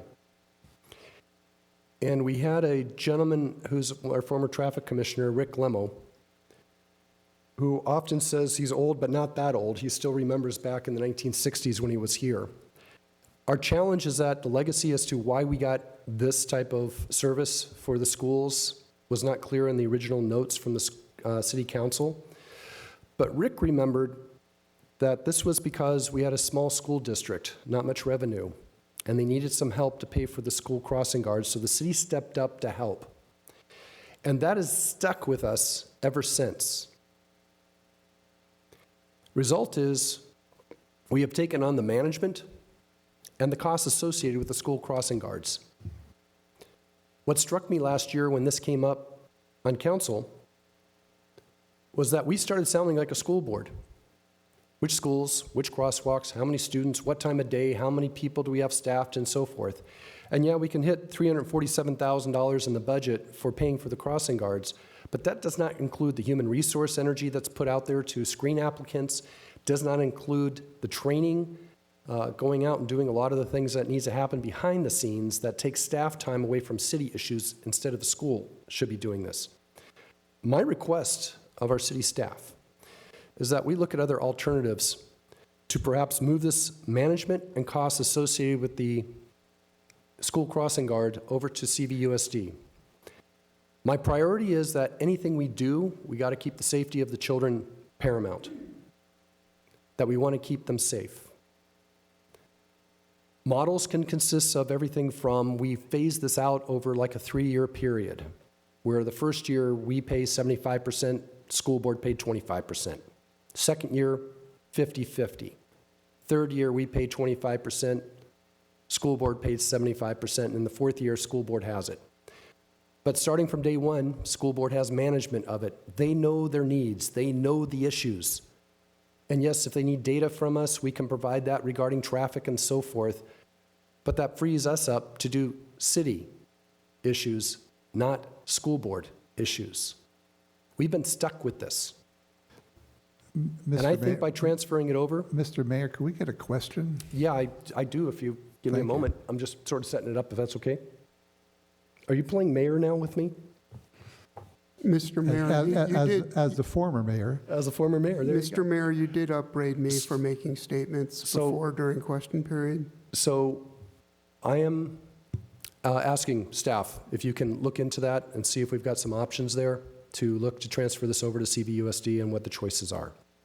So with that, council have any other questions?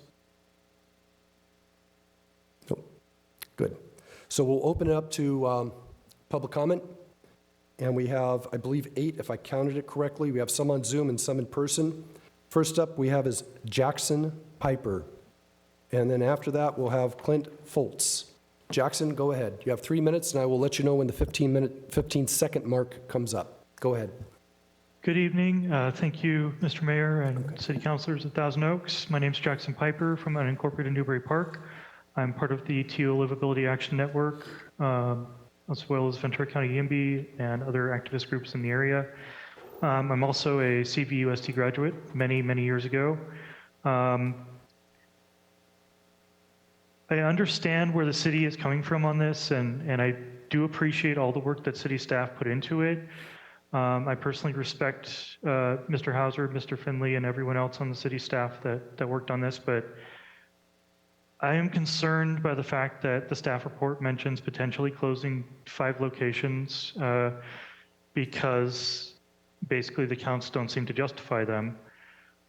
It seems to me that the data in this case is kind of obscuring the real responsibility of the city to protect residents and protect children crossing the street. And yeah, it could be the school board's responsibility too, but it's definitely a municipal government in this setting, which is basically contiguous between CVUSD and the city of Thousand Oaks. And I would also add that the origin and destination relate to the transportation pathway. I mean,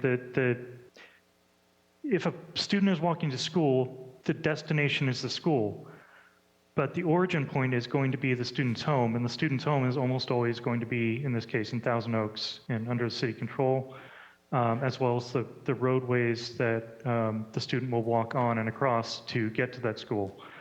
There are some exceptions, of course, but I think in general that holds true. So if this is a budget concern, I think the city really needs to think about the priority of, if it's cutting $80,000 or $100,000, and the trade-off is, you put lives at risk because there are now vehicles moving through, space that school children are also moving through, and there's no adult supervision there at the time they're crossing.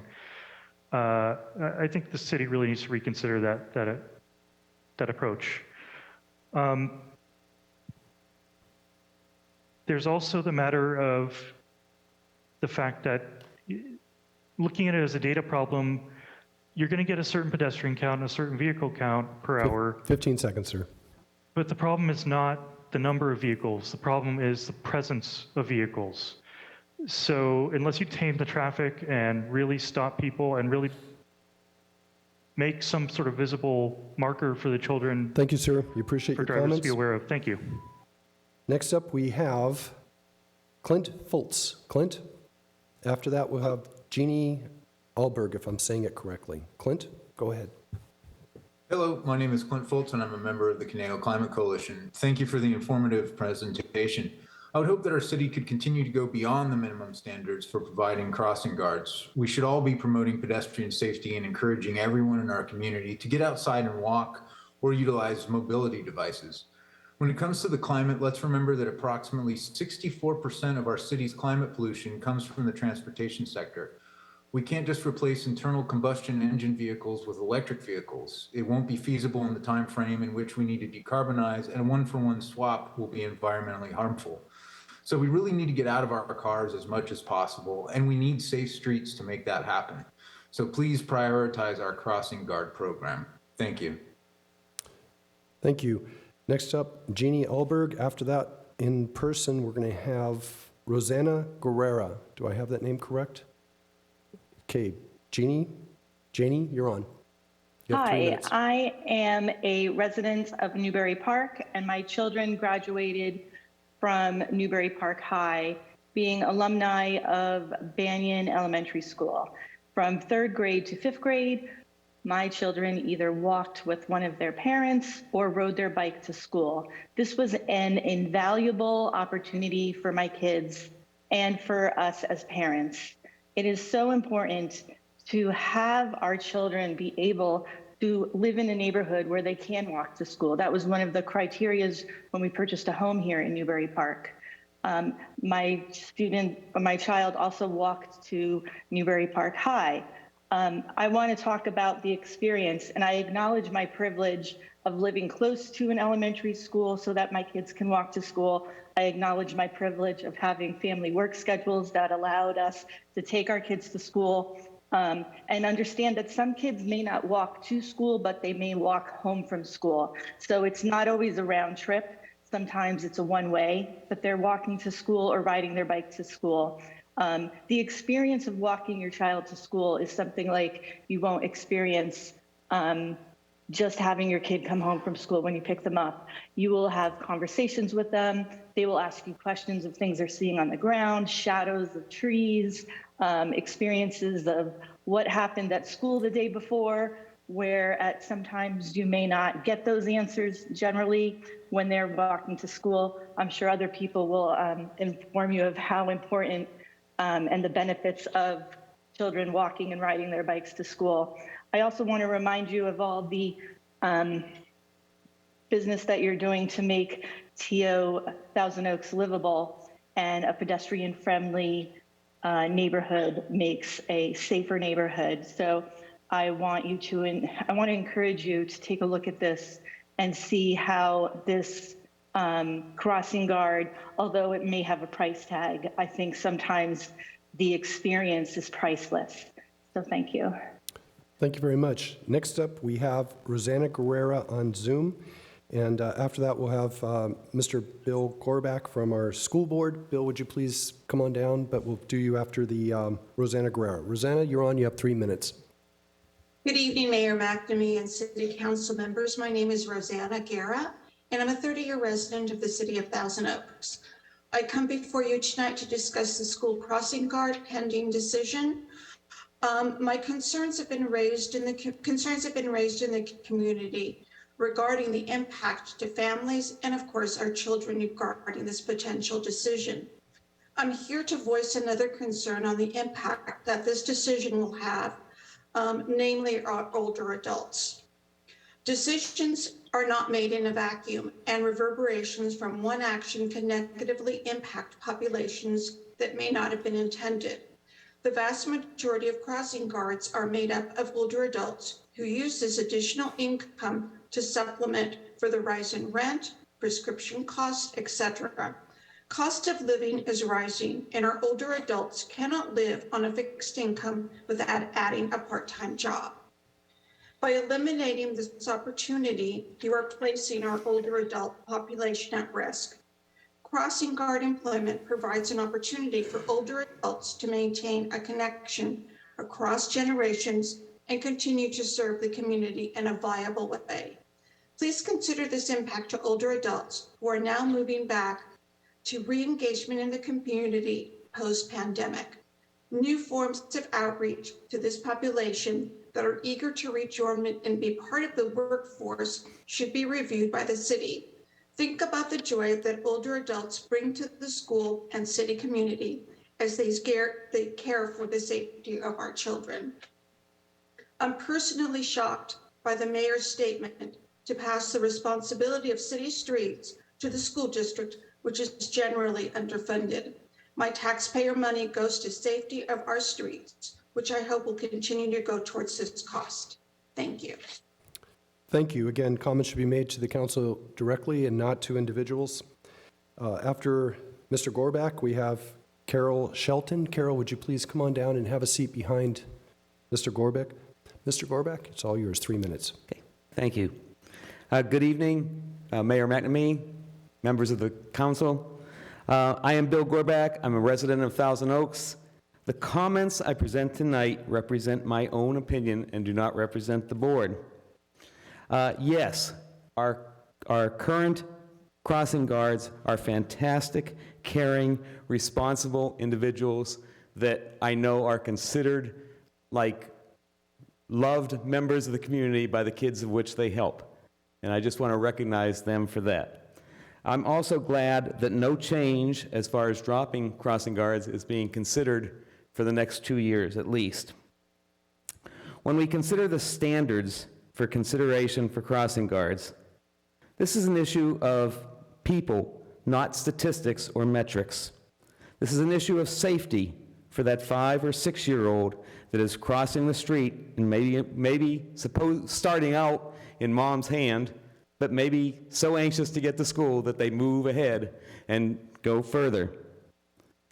This is an issue of protecting the driver who drives Jance Road past Marlowe at 35 or 40 miles per hour, or Lynn Road and even higher going by Knollwood at even higher 50, 55, sometime wrongly 60 miles an hour. But this protects that driver from hitting the little child they may not see. Whether we're talking about Jance Road or Lynn Road, we're talking about people driving at excessive rates of speed. Even the location one very small block away from Lynn, across from Adronia School at Marion, a half a block away from when people were driving 35, 40 miles an hour, they make that turn, they're still going quite fast when they get to Marion. Drivers are focused on turning from Lynn, they might be hurrying and not paying attention to a student who walks in front of them. When you apply statistics or metrics to a human child situation, you take for granted that individual life of that child. Applying metrics and count to this situation says there's a low number of kids here, so there's a smaller likelihood one will get hit. To that child, to that child's family, to that child's school community, it is not the point that it was one child. What were the odds? We are talking about the safety of each child. Please do not put our children, each child, each individual child, in a vulnerable safety situation crossing the street to their school. Help maintain a safe daily path to their school and back to their home each night. Thank you. Well done, right on time. We have stepping up Carol Shelton, and behind her, board member Laura Gill. Laura, if you would have a seat in the behind her, that would be excellent. It's all of yours, 3 minutes. Good evening. My name is Carol Shelton, and I've lived in Thousand Oaks for most of my life. I am the vice president of Adelante. I'm with Thrive Conejo. I support the endeavors of Conejo Unido. And tonight I am here on Valentine's Day because this is important. This is important to our community. It is hard for me to understand why there is any hesitation on ensuring ongoing crossing guards for the schools in the Conejo Valley. Thousand Oaks residents enjoy the many benefits our local electeds have secured for us: open spaces, the arts, and prioritizing public safety, a great quality of life. I'm deeply concerned that our elected officials will not be the decision makers on such an important issue. Leaving decisions like this to city staff takes the public out of the process almost entirely. I expect better. I'm worried about the safety of our children, their families, their caregivers, and the pedestrians that benefit from the safety of a crossing guard provides if tonight's resolution moves forward. I've always lived within walking distance of our neighborhood schools and have seen the benefit that crossing guards provide: a cheerful and familiar adult presence. They render aid when a child falls and help everyone cross the street safely, and they ensure the safety of our drivers as well. They are a crucial part of our community. I spend a lot of time driving and for the most part avoid school zones during pickup and drop-off times. Just recently, I was in Los Angeles County and noticed that the pedestrians were not concerned about being hit by a car. They had their noses buried in their phones.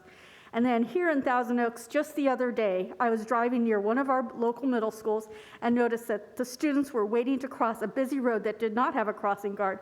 They were scared and ran across the street the moment the walk indicator lit up. Our streets are not safe for our children. Think about that for a minute. We must do better to ensure the health and safety of our children.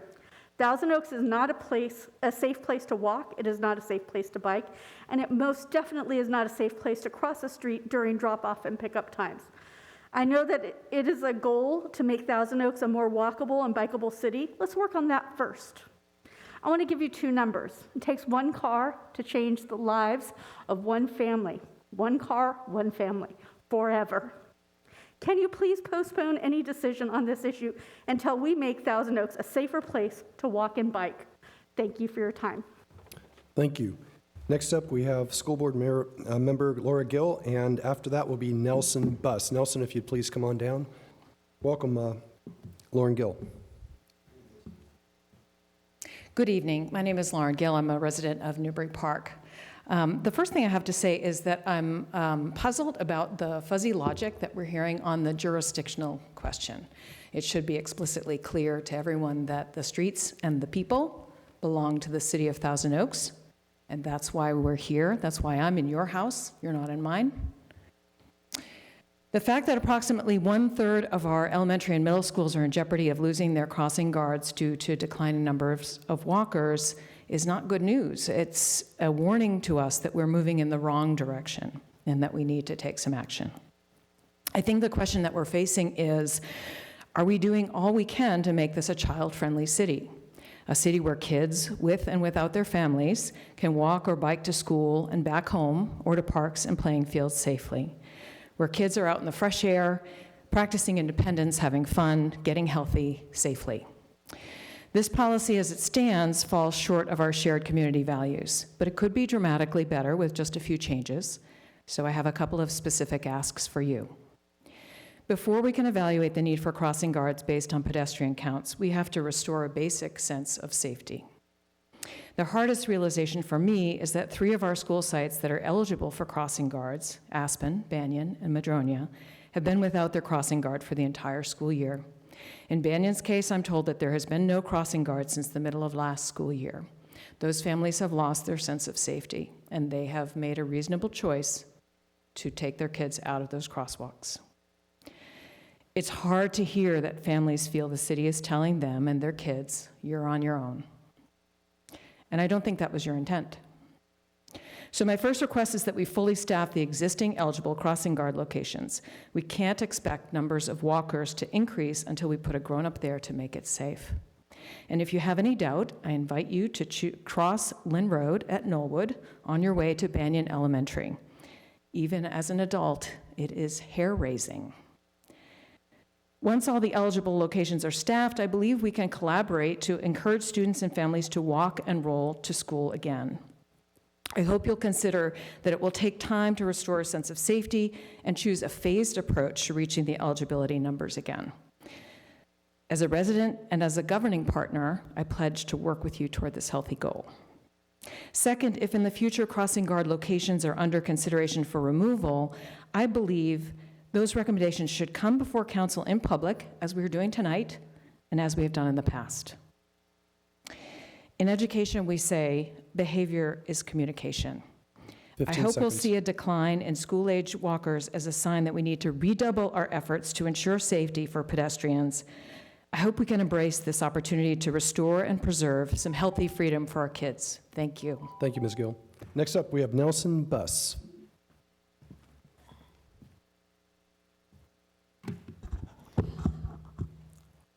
Nelson Buss, City of Thousand Oaks.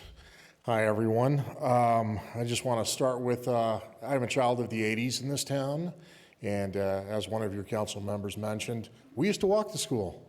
We used to ride our bikes to school. Those things don't happen anymore, as was mentioned by the same council member. I happen to walk my kids to school every day. I don't need a crossing guard in the neighborhood I'm in, but I do have to cross 3 intersections. One of those intersections is Norman and Warwick. I have been nearly hit only twice in the last 7 days. Chief can probably tell you that I've talked to Sergeant Patterson numerous times about the lack of traffic control in that area. Most of it is from parents trying to get their kids to school.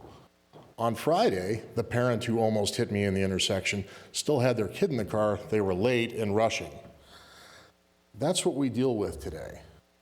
And when you're talking about removing a crossing guard and saving yourself $46,000 and $46,500 for 5 crossing guards in schools, you're talking about putting a 6, 7, 8, 9-year-old child in harm's way instead of a 6'4", 300-pound man. If they don't see me, they're definitely not going to see a kid. And that's the way it works. Right now, all of us have been pushing for greater density in this town. With that comes greater walkability, alternate methods of transport, reduced carbon consumption. You guys are ignoring the principles of maybe encouraging greater students going to school in alternate transportation methods as a city, to our citizens as a way of kind of fostering that. Those are things that are going to have to happen anyway if we're going to be building greater density. So why not start that conversation with our citizens now? Maybe we can get people out of their cars, get them walking their kids to school again. This isn't just a private or a public school issue. There are private schools in our communities as well. Carden Academy is where Triumpho used to be. Can we get those parents maybe to walk? Can we get them to take alternate transportation methods? There's a number of other private schools we could reach out to. You as a city have the power to do that. CVUSD only has control over their own individual schools. And as for the question as to whether or not the city is responsible for after-hours transport for kids, the reality is that we're not asking you to buy these kids shoes or bikes, the transportation methods they take. We're asking you to make sure that the streets and the sidewalks are safe. And just a quick aside, once upon a time when they built Page Lane, I asked if we could put a sidewalk on Coombs so the kids living to the south of that neighborhood could get to that park on foot. Still hasn't been built. Thank you, sir. Staff, any comments on the comments that have been presented? Yeah, I'm going to start, Mr. Mayor. Mr. Mayor, we have more speakers. Oh, that was the last one on my list. What else do we have? We have Barbara Sponsler, followed by Leanne Holland. And those will be the last two? No, we have Betsy Connolly, Lisa Powell, and then on Zoom, Megan Okay, O'Wig. they're not on my list, but I will come over during the break and get that from you. So next up is Barbara Sponsler. Barbara, please step up the podium, and the person right after her, please have a seat right behind Barbara. Thank you. Mayor McNamee, staff, city manager.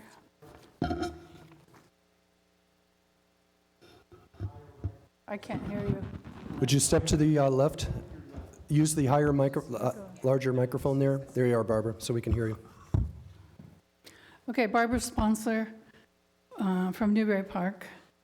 I have a prepared speech, which I guess I'm going to say, but I certainly have some other comments to make, which I'll just write a letter to the editor. I don't like your snide looks and comments that you're making every time someone says something you don't agree with. Okay, so here goes. For many years, the Traffic Commission and the City Council have been trying to defund or delete the crossing guard program. It is my understanding at least one council person believes the crossing program is unnecessary, and this program is the responsibility of the school board. I too have done research, and this program is supported and run by other cities because this is a traffic commission. Cars, trucks, Tell me how this program has anything to do with educating the children. It is a city responsibility. Crossing guards are located close to the freeway exits in Newbury Park. A number of years ago, the Sheriff's Department hired a full-time police officer to handle human trafficking. The officer was so busy, they had to put another full-time officer on duty. Recently, I heard the cartel are recruiting young people to help with human trafficking children to join them. Years ago, we were only concerned about the safety of the children crossing the street. This is a public safety program, not a political football being thrown around using the children. This is a small budget item in comparison to the overall budget. Twice when I was in high school and walking to school, 2 men, 2 different times, tried to get me to go in their car. The second one was a very dangerous. Police officers were across the street, saw what was happening, took action, arrested the offender. Our children need crossing guards. This policy draft is written in order to decrease and stop the crossing guard program. I happen to know one of the pedestrian vehicle counts was done while the schools were closed. These are not accurate facts or percentages. If crossing guards save life, this budgetary item is worth the expense. If a child is injured or killed while the city has no crossing guards, the lawsuits will be much more expensive than this program. Latchkey kids really need this, sometimes the only adult they ever see. Also, have you contacted the police to find how many accidents are on this street when it's not school time? A lot. Reno needs one. They've flipped so many cars in that intersection, it's ridiculous. There's been very little... 15 seconds. Okay, I just want to say this. I've been just as involved as Rick Lemo, a lot more than Rick Lemo, and almost as long. So to quote something that he has to say about this is absolutely ridiculous. Thank you. Next up, we have Leanne Holland, and behind her would be Betsy Conley. Betsy, come on down. Please begin. Good evening. My name is Leanne Holland, and I live in Newbury Park. I am a community advocate with Thrive Conejo and Conejo Unido, and I am a parent volunteer with several groups in Conejo Valley USD. I'm here tonight to ask you to postpone the vote or vote no on tonight's resolution on the school crossing guard standards and policies. The letter that Conejo Unido sent lays out our major concerns. First, while I can appreciate that city staff and TTAC did their best to come up with standards more generous than those created by the state, if the result is that our city loses 9 out of 24 crossing guard locations, it's not a good rubric, and it's not aligned with our community values. We want our streets to be safe for our kids to bike, walk, skate, and scoot to school in Thousand Oaks. Second, the potential outcomes of this policy sends a terrible message to families. Our city is hoping to attract more young families to move to Thousand Oaks and join our workforce. This policy does not foster a welcoming and supportive environment for families. Third, while the policy may support the city's fiduciary responsibilities, it contradicts other city goals, such as providing an open, responsive, and transparent government and a strong commitment to public safety. This new policy would make it much harder for community members to weigh in on potential cuts and takes the decision out of the hands of our elected officials. Members of the public should always have an opportunity to share our concerns with you on issues that impact our kids, and we shouldn't have to file an appeal and pay a fee to do so. To fulfill the goal of a strong commitment to public safety, our city should look to do more, not less. As is, the new standards do not even take all aspects or context into account. For 3 of the schools with the lowest pedestrian counts, the position hasn't been consistently filled for more than a year. I don't know about you, but I would never let my child cross the road at Lynn and Knollwood without a crossing guard or without adult supervision. It's a 50-mile-per-hour zone, and the intersection is not a 4-way stop. No wonder the pedestrian count is so low.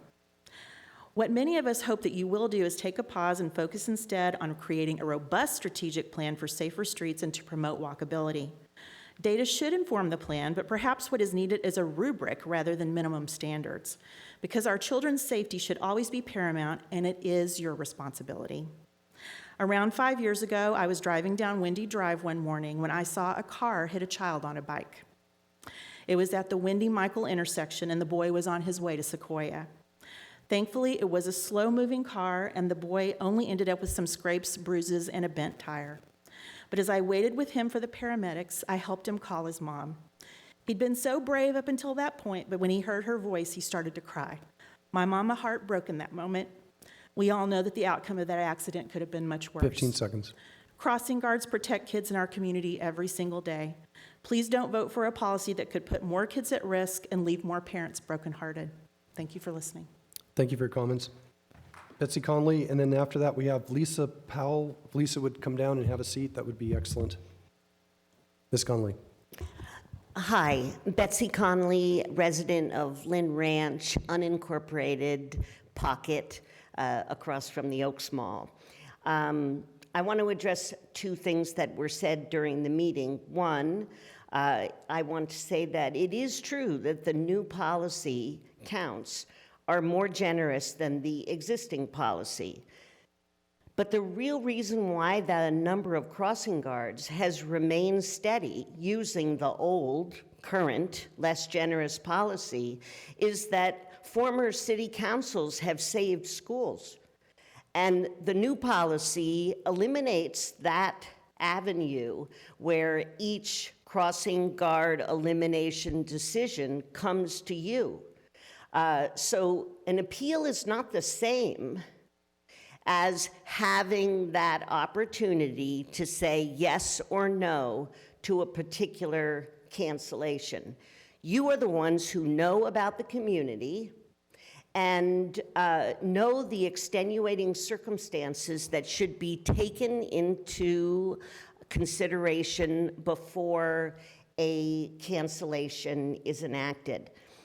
I also heard someone ask about the need for crossing guards at signalized intersections, and I wanted to share with you that the answer to this question is right-hand turn on red. And I have witnessed people hit in signalized intersections, kids on the way to school with bicycles, because I live, Redwood is on the opposite side of Lynn Road from me on Camino Manzanas. And that is a very popular right-hand turn on red onto a fast-moving road.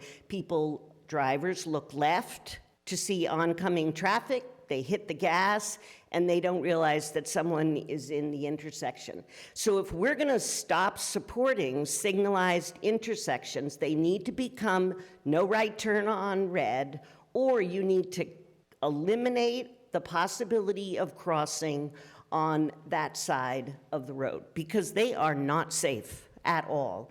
And people trust lights. Kids trust lights, adults trust lights, and they go with less caution than they do in an unprotected intersection. So don't be confused about that. I also want to remind you that 25% of the traffic fatalities in the state of California are pedestrian deaths. 15 seconds. And that pedestrian and bicycle accidents go down when more people are walking and rolling in neighborhoods. Crime goes down. Property values go up. Thank you, Ms. Conley. Appreciate your Do comments. everything Thank you can Next up, we to have save Lisa crossing Lisa guards. Powell. Lisa, please come to the podium. And after Lisa, we have Megan. Can I pronounce the name? Is Megan here? She's on Zoom. She's on Zoom. Okay. So please. Good evening, council and staff. My name is Lisa Powell. I'm a longtime Thousand Oaks resident, and I've raised 2 children here. The issue at hand here tonight has led me to reflect on why my family moved to Thousand Oaks 18 years ago. We chose a Thousand Oaks neighborhood with a great neighborhood school that my children could walk to or bike to. I have fond memories of pushing my toddler in his stroller to walk the few blocks to pick up my kindergartner after school. And all these years later, it's a joy watching families walk with their young children around my neighborhood and to and from school. I imagine many families chose Thousand Oaks for similar reasons we did. But my personal observations aren't enough of an argument as to why crossing guards near schools are an important issue for our city and why this policy is the wrong policy as currently written. We can look at the recent general plan update process to remind ourselves of the values and wishes of this city and its residents. Over the past couple of years, there's been data collected through countless meetings and forums and surveys whereby we've learned what Thousand Oaks residents love about this city and how they envision its future. I went back this week and looked at documents from that process. Time and time again, it's open space, it's the outdoors, it's the parks, it's the trails, it's safety, it's community. Being proactive in creating safe streets and encouraging walking and biking is ultimately better for our kids, our families, and our community. Tonight, we've heard a lot about objective criteria, counts, consistency, and measurement. Objective criteria can be useful, but it's only one piece of the puzzle. Ideally, we'll utilize a range of data and information types in any decision making. When thinking about street safety and public safety and ultimately the importance of our crossing guards, there's so much that can't be solved or explained by just numbers. I'm talking community cohesion, trust, relationships, pedestrians feeling safe, a community taking care of all of its kids. It's not so much about the numbers of cars or kids, but the presence of cars or kids. Also, we should not rely solely on objective criteria. Not only should we not rely solely on objective criteria, we should leave decision-making on issues like this of public safety within the purview of council so that community input can be heard and addressed. Quote, providing government that promotes transparency and responsiveness to residents, unquote, is a city goal, and there have been numerous community conversations these past few years about how, as a city, we need to get better at including a wider range of voices. When it comes to ensuring that intersections near schools are safe, let's center the decision around what we truly value and prioritize in our community. Let's ensure our city policies encourage more walking and biking to school and elsewhere, and make sure that we have the right policies in place to ensure safety and livability for all Thousand Oaks residents. I urge you to reject this resolution as currently written. Thank you. Thank you. Staff, any comments? Oh, I'm sorry. Forgive me. I forgot the person on Zoom. Megan, please. You have 3 minutes. No problem. Thank you. So I am a teacher in Caneo. My husband is a deputy in Thousand Oaks. We were raised by Thousand Oaks and grew up to be public servants in Thousand Oaks. We should be the family that the city wants to keep here. One of the reasons we chose to settle in Thousand Oaks with our 4 kids is because of the safety and the environment we grew up in. I walked to Cypress Elementary every single day as a child. My husband walked to Banyan Elementary every single day as a child. My children can't walk like their dad did from their grandparents' house, which is the same house that he walked to Banyan from every day. I'm glad that Mr. Gorbach, Ms. Gill, and Ms. Holland all mentioned this particular intersection of Lynn and Knollwood near Banyan because it's a big problem. The conversations that council had before public comments was how schools can keep their crossing guards, but there are schools who currently don't have one at all. How are they supposed to get something back that doesn't exist right now? Lynn Road has a speed limit of over 50. It has almost 5 lanes across with turn lanes, and it is completely unprotected. There is no signal, there is no stop sign, there is nothing but flashing lights at the intersection. I would love for my kids to be able to walk from their grandparents' house so I can get to work on time while my husband's out protecting the city, but I can't do it. In fact, I drive from the preschools across Lynn to Banyan every single day, and I don't feel safe in my car crossing that intersection. That's how fast that the cars are going, and around what I know isn't considered in the criteria is, but essentially a blind turn. So by the time you start walking, the cars that are coming at you can't see you yet. If I can't get across that intersection without holding my breath in a SUV, there's no way that I can let my children walk across that intersection without a crossing guard. And they can't get a crossing guard back until it's safe enough that people feel like they can let their kids walk. I'm concerned that the argument that was being held was that the city shouldn't be responsible for keeping kids safe because of money. I work for the school district. I understand money. I absolutely see why budget is important. But at the end of the day, is the budget so small? Is the budget for crossing guards so large that it's worth more than the cost of a dead child? A previous speaker said 1 car can affect 1 family. No. If 1 kid gets hit by a car and killed, that doesn't affect 1 family. That affects an entire school, an entire district, an entire community. We built these schools with the neighborhood concept that people would be able to walk to their school. That's why we don't have buses.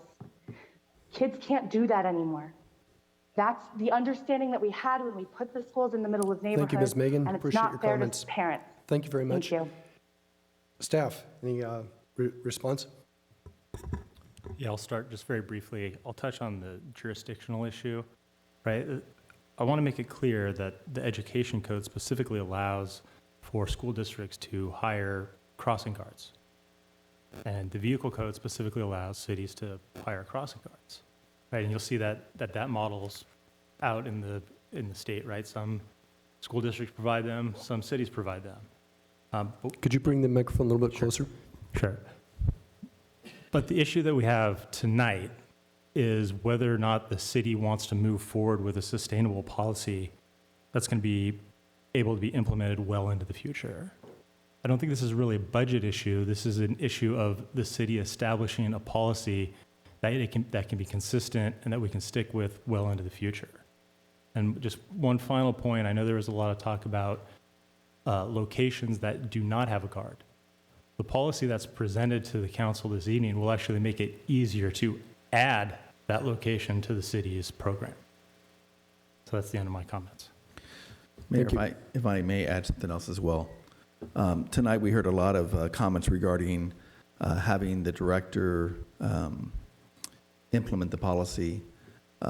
I want to make it clear that we have this process in which the city council has adopted not just this policy, but numerous policies. And it's staff's obligation, staff's duty to implement those policies.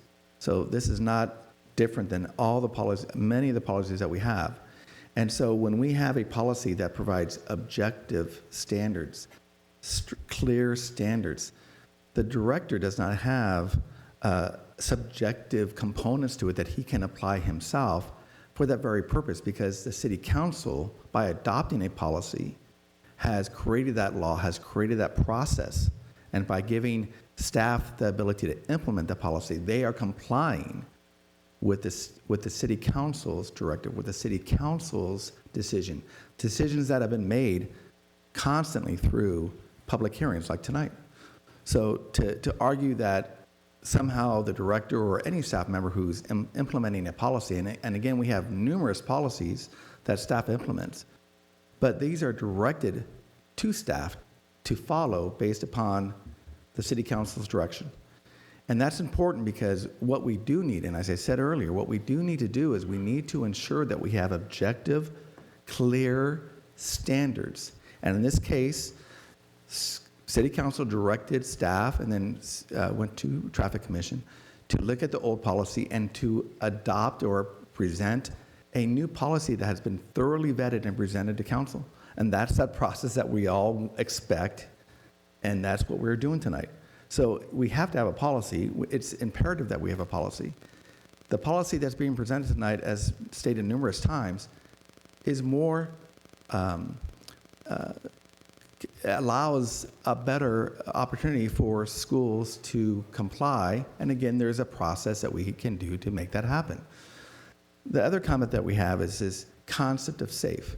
And as one of the city attorneys, it's concerning to me that we use that word tonight with some type of accusation that the city council, city staff, the public works director, the public works staff, traffic, the city attorney's office, that we are not looking at all state and city and federal standards that we have to ensure numerous safety features that we permit in our city. And you can look at crosswalk enhancements, you can look at the last 10 years of millions upon millions of dollars for that very specific purpose, to enhance our streets, to enhance our crosswalks, to enhance our signaling, to ensure safety.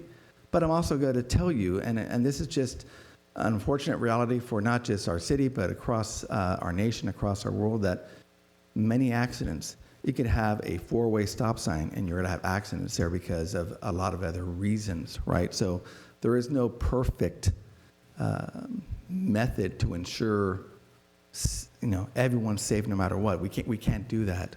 So what we have done though is we look at our streets and we say, how can we enhance that? We've done that with bicycle paths. How can we enhance it? We've done it with crosswalks, new signaling. How can we do it with the schools and the crosswalks? By coming up with an objective standard that makes it easier for school districts to meet those standards. So I want to say that because there could be a lot of factors for an accident that can happen.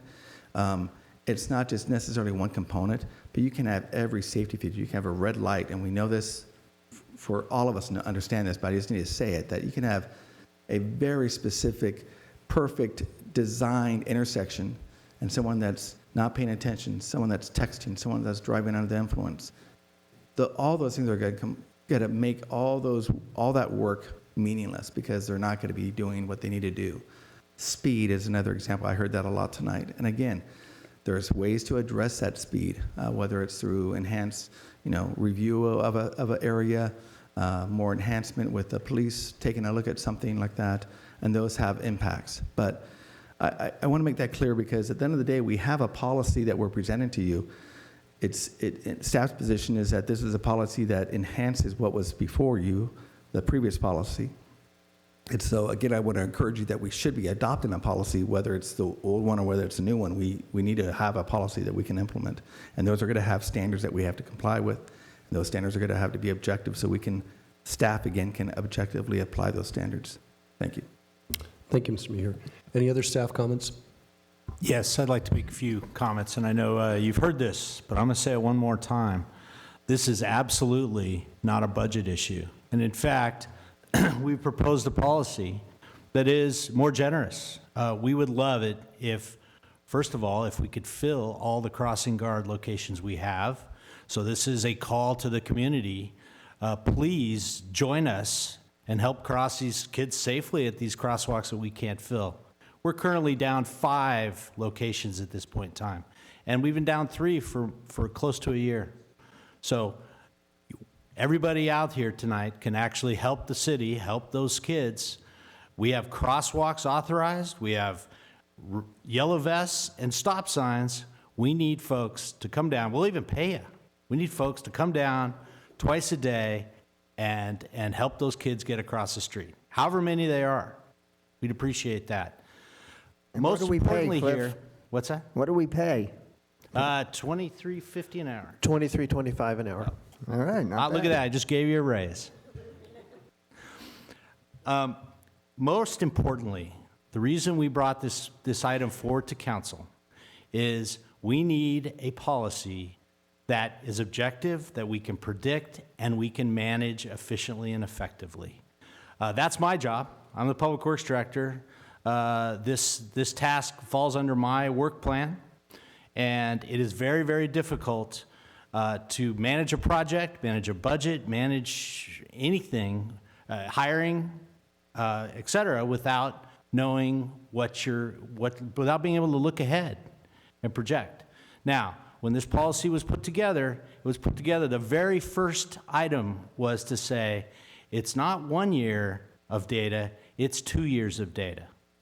The purpose of that was as a call to arms, community. This crossing isn't meeting any standards. The city's very generous standards. Why is that? Is there something we can do better? We're not taking the cross guard away. That's not going to happen. If we could get somebody to fill that spot, we want the data that shows people are walking to school. And we know the cars are there. I heard an awful lot of comments tonight about, well, it's the drivers. The drivers. They don't stop. They don't see. They're driving too fast. You know what? Those drivers, I'm sorry, are all the folks that live in your neighborhoods, dropping their kids off at school, et cetera, et cetera. Yes, we need to educate them as well. That's a job for both the city staff, the police department. We have a great partnership with TOPD, but the school district can help us with that. We definitely want a partnership. We definitely want to move this program forward, and we understand that we're coming off of 2 years or 3 years of pandemic where things changed. Not as many people were walking. We want to return to normal. We want kids walking to school, riding their bike, feeling safe. So that is our goal. But we need to have a predictable policy so that we can plan ahead for the next 2 years, the next 4 years, the next 8 years, et cetera. That's really our goal. It's not to take crossing guards away. I'd love it if we added them. Again, we were at 24 today. We were at 39 once. I don't know what the right number is. There is a right number, and we need to get there. We're not taking away from signalized intersections. Again, more than half of our crosswalks meet state standards. There are lots of kids walking to school at certain intersections, and there are quite a few intersections that don't have very many people using those crosswalks. I'm going to pass it down the line if anyone else has anything to say. Thank you. Any other comments? Yeah, just a few additional ones to add on, if I might. There was a comment about the 25% of accidents involve the pedestrians, but locally here in Thousand Oaks, that number is closer to 2.5%. So we've been doing much better than, I guess, the nationwide average there. Also, Banyan, Aspen, that was discussed a few times with a comment that the reason why no one's crossing is because there's no guard there, but we have data going back 10 years, and most of that 10-year period did have crossing guards there, and for that 10-year period, there was still extremely low numbers of pedestrians crossing at those particular intersections.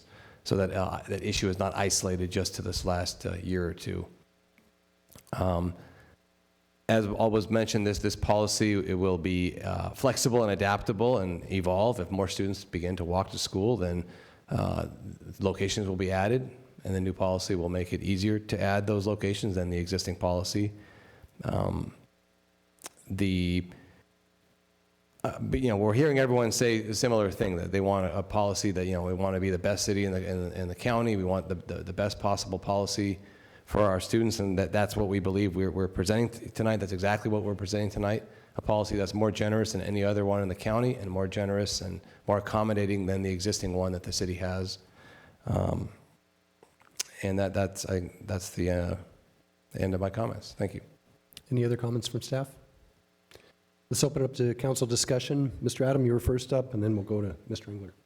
Thank you, Mayor. Oh, excuse me. I've been informed by the former mayor. I have to close public comment. Oh, yes. Mr. Adam. Thank you, Mayor. Thank you very much. Just a couple things. I think you can tell from Mr. Finley's comments that he is a strong advocate for our kids and public safety and crosswalks. Thank you, Cliff. Appreciate that very much. Secondly, as has been said, this is without question not a budget issue. It's 0.25% of our general fund. It's infinitesimal. This has got nothing to do with money. And also, on a personal note, I used to walk to school, and my crosswalk person was Lois. I remember to this day. I'm sure Lois is at the Grace Crosswalk in the sky right now, but Lois always made me feel safe crossing the street, and she even knew my name and would say hello to me. So, Mr. Gorbach, you got a point there. It's more than just money. Kids get to know the crosswalk guards, and it provides a sense of security. So I think that's a good thing.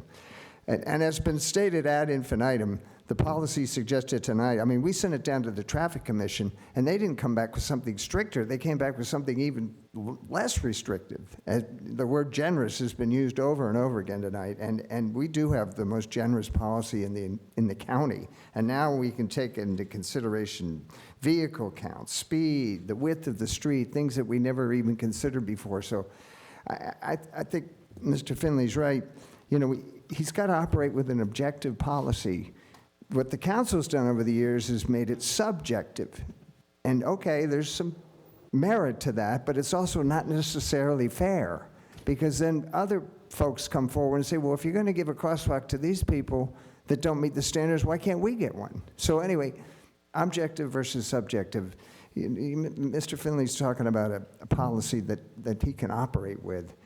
And as for me personally, I don't want to see any crosswalks closed, period. None of them.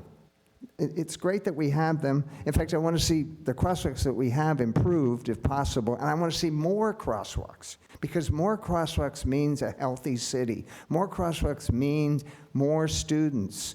More crosswalks mean more people walking. It's kind of like a litmus test for a city. So I want to see more crosswalks. And as Cliff said, we used to have 39 crosswalks. We're down to 24 now. Why is that? School enrollment's dropping. We've lost, I think, like 3,000 kids in the last 5 years for various reasons. School choice affects that. You can go to any school now, so you don't necessarily have to go to the one that's right around the corner from you, so that puts people in cars. So that's the kind of situation we're dealing with. It's a fundamental fact. But I think tonight, we have a real opportunity here to turn the tide with getting kids walking again, because we have representatives from the school district here, we have the city council members here, we have our public works staff here, we have our sheriff here, our chief of police here.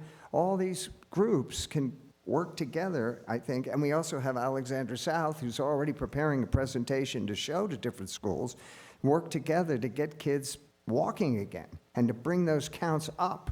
That's what we need. We need walking student counts to go up so we can put in more crosswalks and maintain the ones we have. So, and that's really up to us. That's the opportunity that I see here. Because believe me, the city believes in walkability. I've been sitting here for a long time, and everything we do as far as building, we're thinking about walkability. All the projects that we approve, the first thing we ask is it walkable? Can people get out of their cars and walk? So we spent $20 million trying to make this city more walkable.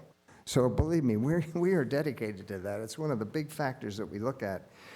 So, you know, going forward, let's all work together to try to get those student counts numbers up. Betsy, you know how to do it. You know who to talk to.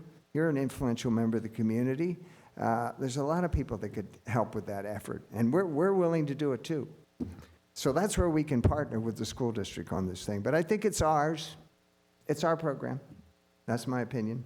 And at this point, you know, I'm ready to move, and we'll talk about my motion. If that's, Can we actually have discussion before we move into a motion that well, we I have can to make a vote on? motion, then we can discuss it. When normally the way the protocol works is that you make a motion, we're required to vote on it, unfortunately. Yeah, but I can make a motion. We'll tell you what, why don't I come back to you as soon as we're all done with discussion, so that way you've got it. Is that okay? Well, okay, Mayor, I'll give up my ability to make a motion at this point if you would prefer. Thank you for but the- I can make a motion, and then we could all discuss it. Thank you, I appreciate But, that. Mr. Engler. Go ahead with your discussion points. Thank you, Mr. Mayor. Can I make a motion?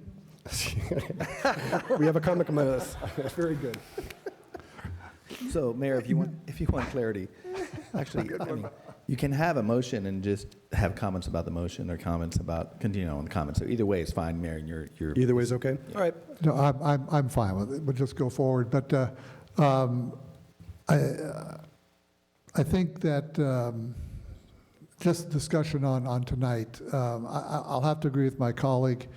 For me, I can only speak to myself. For me, this has never been about the money. It is infinitesimal in the amount of money that the budget puts out.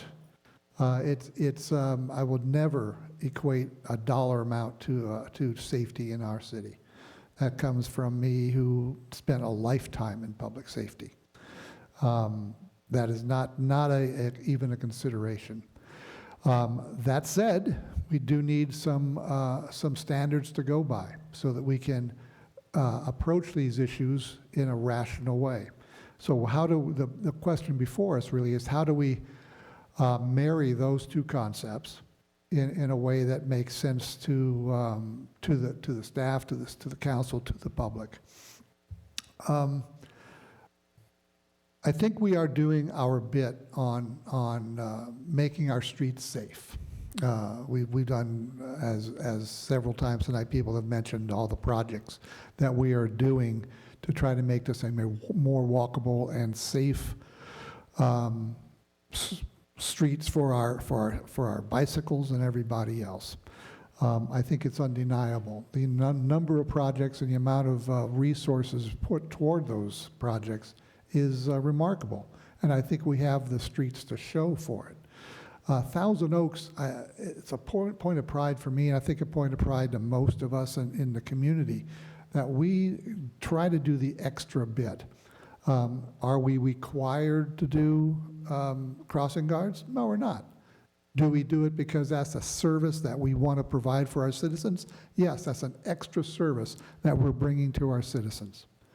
I'm proud of that, and I think we should continue to do that into the future, because that's been our tradition for one, and it is a service, added service to our community. Our school district has been a great partner in the past for us. And I hope that we can continue and enhance that partnership. I've mentioned to one of my friends in the community that when I moved here, and I think when all of us moved here, I don't think the fact that the city is a well-run city and that we have great city workers, That was not one of the considering factors for me to move here. It was the open space and the schools was the reason I came here. And I think that holds true for most of us in the community. So I want to continue to enhance that partnership that we have both with our Recreation and Parks District, but especially our schools as well. I would love to see more kids walking to school. I mean, I want to have more crossing guards at our streets. And I would love to get more interaction with our school district. I think we can accomplish that with having a set of objective standards that indicates where we need to look for and work on, so that we can concentrate our efforts on those areas where we can have the most influence. I think we have a golden opportunity here to partner with our school district to be able to try some of these more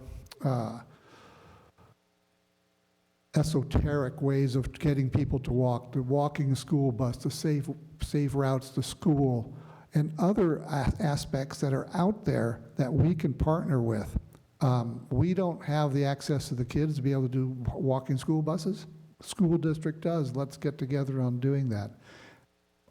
By the same token, if there are physical issues with a street crossing, it's too wide, the traffic is too fast, we don't have an enhanced crosswalk. Are there physical reasons? Do we need to put bulb outs to help create a better walking situation? Then that's something we need to hear from the schools. These are things I think that we can partner with. I see this as an opportunity to go forward with objective standards that identify the areas we need to work on, get at least 2 years to work on that issue, and then try to come to a point where we address the reason why that area is not being utilized. Crossing guards is a service that the city is providing. I think it's an important service, and it helps public safety. But if that service is not being utilized, we really have to look at why that is. Thank you. Thank you. Mr. Newman. Thank you, Mr. Mayor. I want to echo the comments of my colleagues. Firstly, in thanking staff, and much more importantly, in emphasizing that all of us, be it council, be it the staff that's here tonight, be it staff that's not here tonight, be it our partners on the school board, be it all of you in the public who have come to present your views tonight, all of us put public safety of school children here as the first priority, where it should be. And that's a very important point.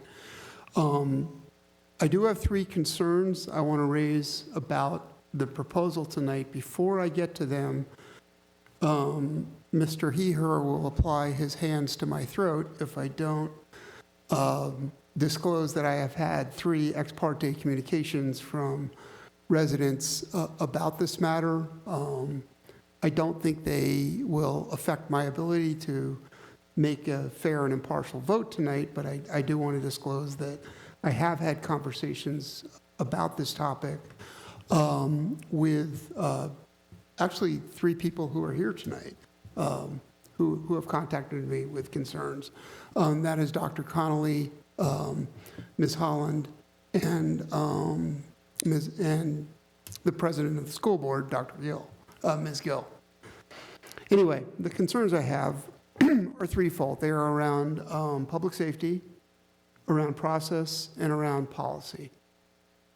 On public safety, Chief Paris said something really interesting to me, that when he was in the academy, and since then, cadets learn in police work that their job is not just to prevent crime, to enhance public safety, but also to ensure that the public feels that it is free from crime. And all of us have received voluminous correspondence on this topic.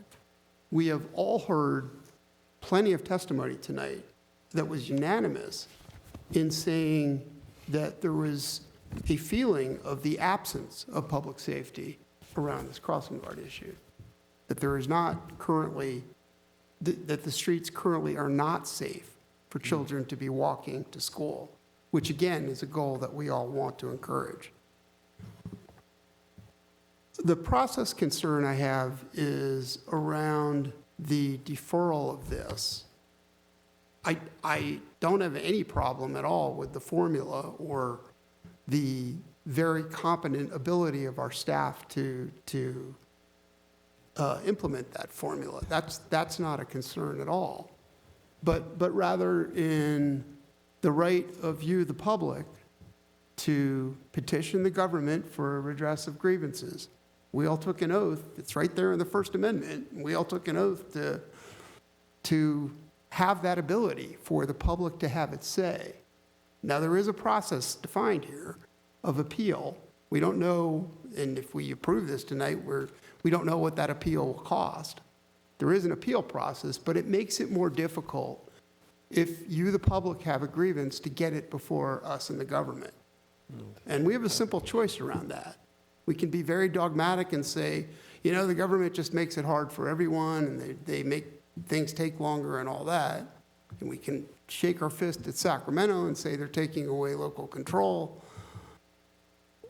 But if we proceed with this system, we're doing this to ourselves. Or we can come up with a different way that makes government genuinely more accessible for all residents.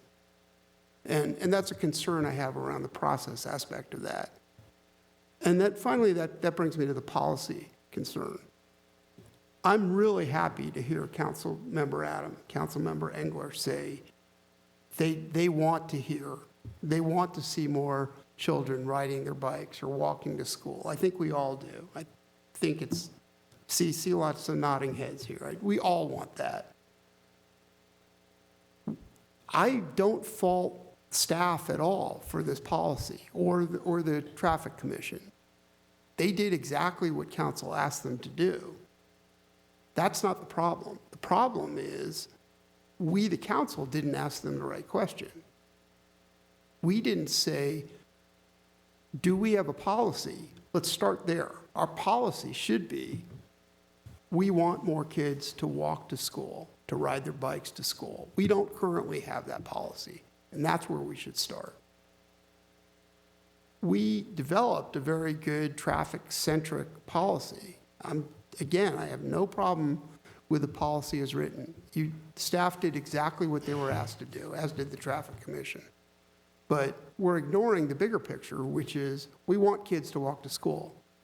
So what I would recommend before there's a motion is that we table the formula in the short term and come back with, let's do what Councilmember Engler just suggested, which is let's develop a policy that starts with the explicit declaration that we want children to walk to school and to ride their bikes to school, and then work with our partner agencies at the school district, with the police, to educate the public, to see if there are more things we can do. Because I can't prove this, I don't have statistics, but I suspect that declining school enrollment is not the only reason that the number of kids walking to school has declined. I think there's this downward spiral of going back to public safety, not feeling safe, so parents put kids in their cars, which leads them to feel that it's unsafe to walk, which puts more people in cars. And that's a downward spiral. So I would prefer instead that city staff, I'm glad to hear is already working on this, that we work with the school district, that we work with police, and do all of that, starting with where we should start, a policy saying we want our city to be more walkable. And The formula could be an important component of that, but I would recommend that we not move forward with this change until we have that policy in place. Thank you, Mr. Mayor. Mr. Power. Yeah, just really quick, just for a point of clarity for the council. The council has an existing policy on the books. And so a decision has an existing policy today. So a decision to not move forward means that it reverts to the existing policy as stands today. And I only say that because the 2-year horizon and some of the more generous aspects that were developed via the Traffic Commission are part of that. So I just want to make sure that there's complete clarity around where that would go, absent the council making a declaration that they're going to abandon a policy altogether, which would be a separate Point of clarification on that, is there an explicitly stated policy that says, the council policy that says we encourage children to walk to school or ride their bikes to school? No, there's an existing crossing guard policy. That's what I'm speaking of. Okay, So, thank you. But the crossing guard policy, if this policy is not enacted, we revert to the existing policy that's on the books, right? So I say that because I think we're all talking the same language here, is wanting to ensure a maximum horizon for increasing school counts. And so I wouldn't want the council to not have that as a point of understanding. One follow-up comment, if I may? No, I'm going to move to Mr. Taylor. Go ahead, Councilmember Taylor. If you don't mind, I'm actually okay if David wants to, Councilman wants to follow up. Mr. Newman. Thank you. I just want to acknowledge what Mr. Powers said about the policy, and further that there are stated walkability goals in, for example, the general plan update. My concern, though, is that just looking at the crossing guard issue, which is the issue before us tonight, that to say, well, we're doing something somewhere else is really a someday answer. We're saying, someday we'll get to this in some other discussion about some other proposal. And as has been stated multiple times by multiple people here tonight, open spaces, public safety, and first-rate schools are key reasons why people come here and continue to live here. And I think that walkability policy should be an explicit part of this discussion. That's all I wanted to say. Mr. Taylor, thank you, council member. Mr. Taylor, I appreciate your generosity and patience here. Go ahead. Thank you. There's going to be some echoing here, so forgive me. I mainly just want to say to all of you who came, any opportunity I have as far as marketing or partnering to incentivize or get kids back to riding bikes or skateboarding or walking, I'm on board for that. So I am happy to help there, especially on the marketing side, using social. I would love to get us back to how it was when we were kids. The question I have, when was the official start count for this new policy going to go into play? So I'll answer that. As currently written in the resolution, the counts that we do this spring would constitute year one. So we have a second, so we would count again next spring, and based on that results, we'd make a recommendation as to what crossing guards are eliminated. That's the way it's currently written. So day one of year one starts this spring? Yeah, this goes into effect tonight. The first counts would happen later this spring, and that would be year one. Okay. And I think, just a point of clarity, that is an aspect that the council can weigh in on. We're prepared to adopt in that resolution to start the clock fresh. The council decide with next school year to give the maximum runway out there. Thank you. I would like to just reiterate that public safety of our children is paramount. How we do it is what's in debate and discussion right now. Budget's not an issue. What is an issue is what type of objective standards we want to put in place. Traffic Commission has done a great deal of work in this area, as well as our city staff, to come up with this formula.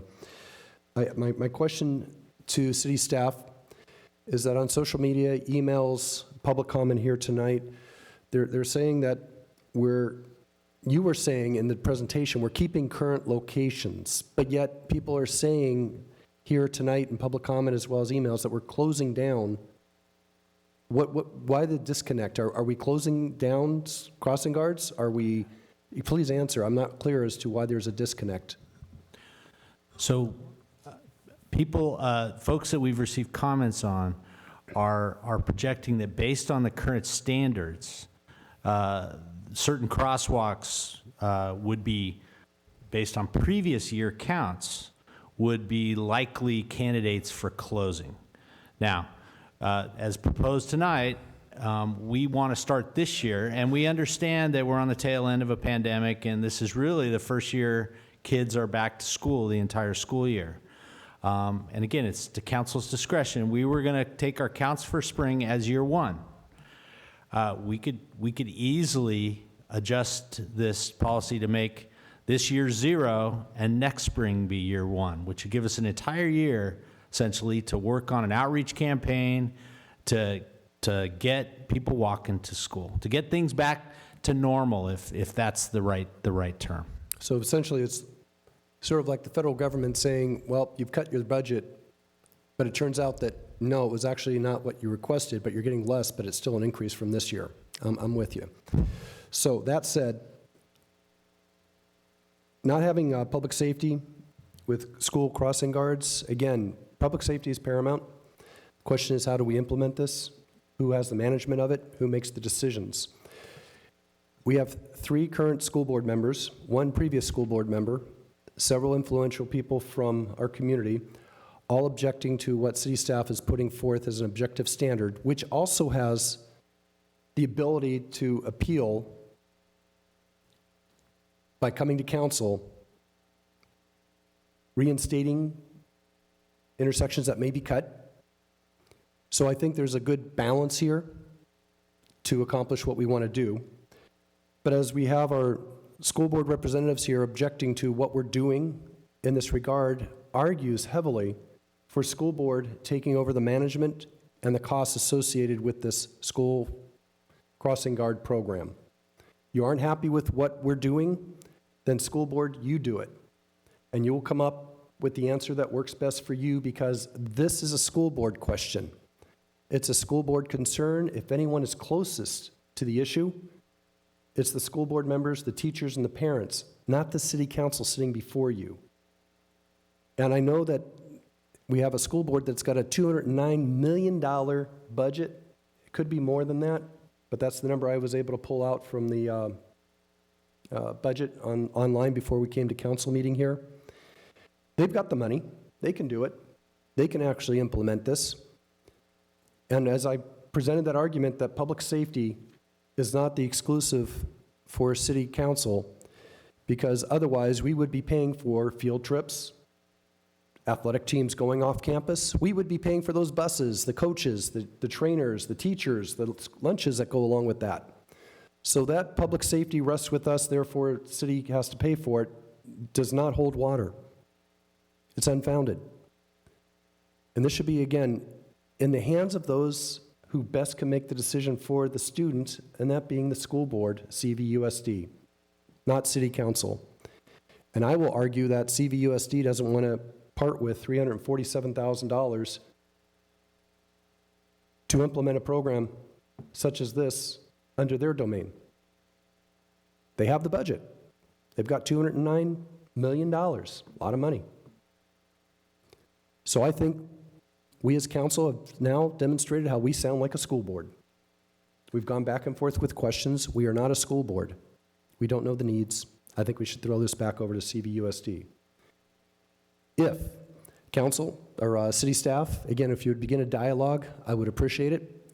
Councilmember Newman was correct in pointing out that I should have brought it up at this time to make that request of you. If you would negotiate and engage in dialogue with CVUSD to see if we can come up with a model that works to transfer this over to CVUSD, I would entertain that as a later discussion at council here so we can deliberate it back and forth. I'd appreciate that. And if there's no other questions or discussion, I was going to bring it back over to Councilmember Adam for a motion. It's all yours, my friend. There you go. The motion maker.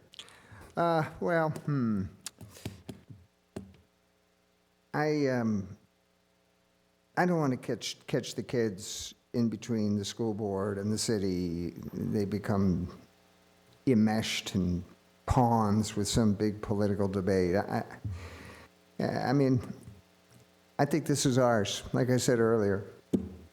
This is ours. We've been doing it since '64. There are streets, there are roads, so I wouldn't be in that school of thought. And as far as the timing, Mr. Newman, you mentioned having time to do some things. What I would do, Cliff, is bump that timing up.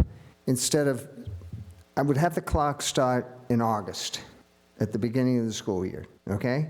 So I know we're doing some counts before then, but the real clock starts in August. We do our first count in the first year, so that takes us to what, 2024, right? And then the second year, we do the second count, the probationary count, whatever you want to call it, that takes us out to 2025. So that's 2 years, David, that we can work as a community to get these, that's what we got to do. We got to get the kids' counts up. And we have school board members here, I think, that understand that, and I'm hoping you cooperate with us to do just that, because I think the message you're hearing here is we don't want to close crosswalks, and we want more. We've got to get the count up, but I think we can do that. Alexander is going to help with that, and I think that's an endeavor that we can do. And then the final thing is the, I know I'm getting to the motion, trust me. Well, you're messing me up with Mason's rules of order here, buddy. We got to figure this out. Here. It's coming. It seems like, well, this debate, should the Public Works Director make the decision or should it go to the council? You're talking objective versus subjective, and the council, they can't help it. We're political. It becomes subjective, and so we're approving crosswalks that don't come anywhere near the criteria, and then that's just not fair sometimes, because then, like as I mentioned, other people come forward and say, well, why can't I get a crosswalk? So I think the appeal process is okay. I know Mr. Powers is going to make it as cheap, is that the right word?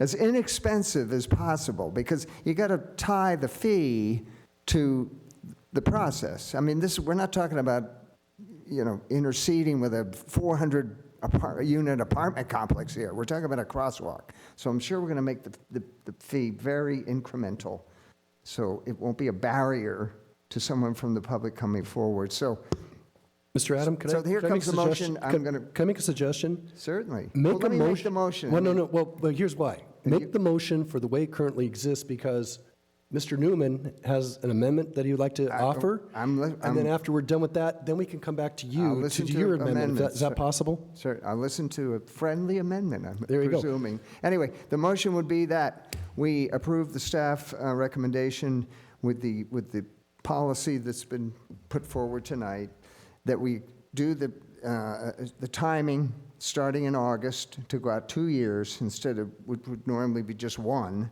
and that, well, I don't know, I guess I could put in the motion that we make the appeals process as affordable as possible and commensurate with what we're trying to do here. Just to be clear, that the user fees will be taken up by the council, so that item will be called out during the user fee process. And so the council will have an opportunity to make a determination, as you do with all of our user fees, consistently. That's and upcoming. as I mentioned, I can't say it because there is a formula and a science to that. Okay. Our anticipation in those conversations is a relatively nominal fee in comparison to. I mean, from my standpoint, it's not going to be anywhere near whatever the number. What was the number? $1,800? No, nowhere near that. So what I'm hearing from you is that you're rejecting the friendly amendment from Mr. Newman to No, I haven't table even this. heard it yet. What Okay, is it? go ahead. Mr. Newman, go ahead. I wasn't aware that I was making an amendment. Well, yes, you asked that we table this, and that's, I asked for a completely different course of action that is then at least partially orthogonal. you asked us to table this and to come back and later and encourage people to begin walking, and then we can make an assessment. Right. Rather than contravene. Al, have you made a motion? That's a motion. Okay. Well, then. Believe it or not. My understanding of parliamentary procedure is we first have to take a vote up or down on that motion.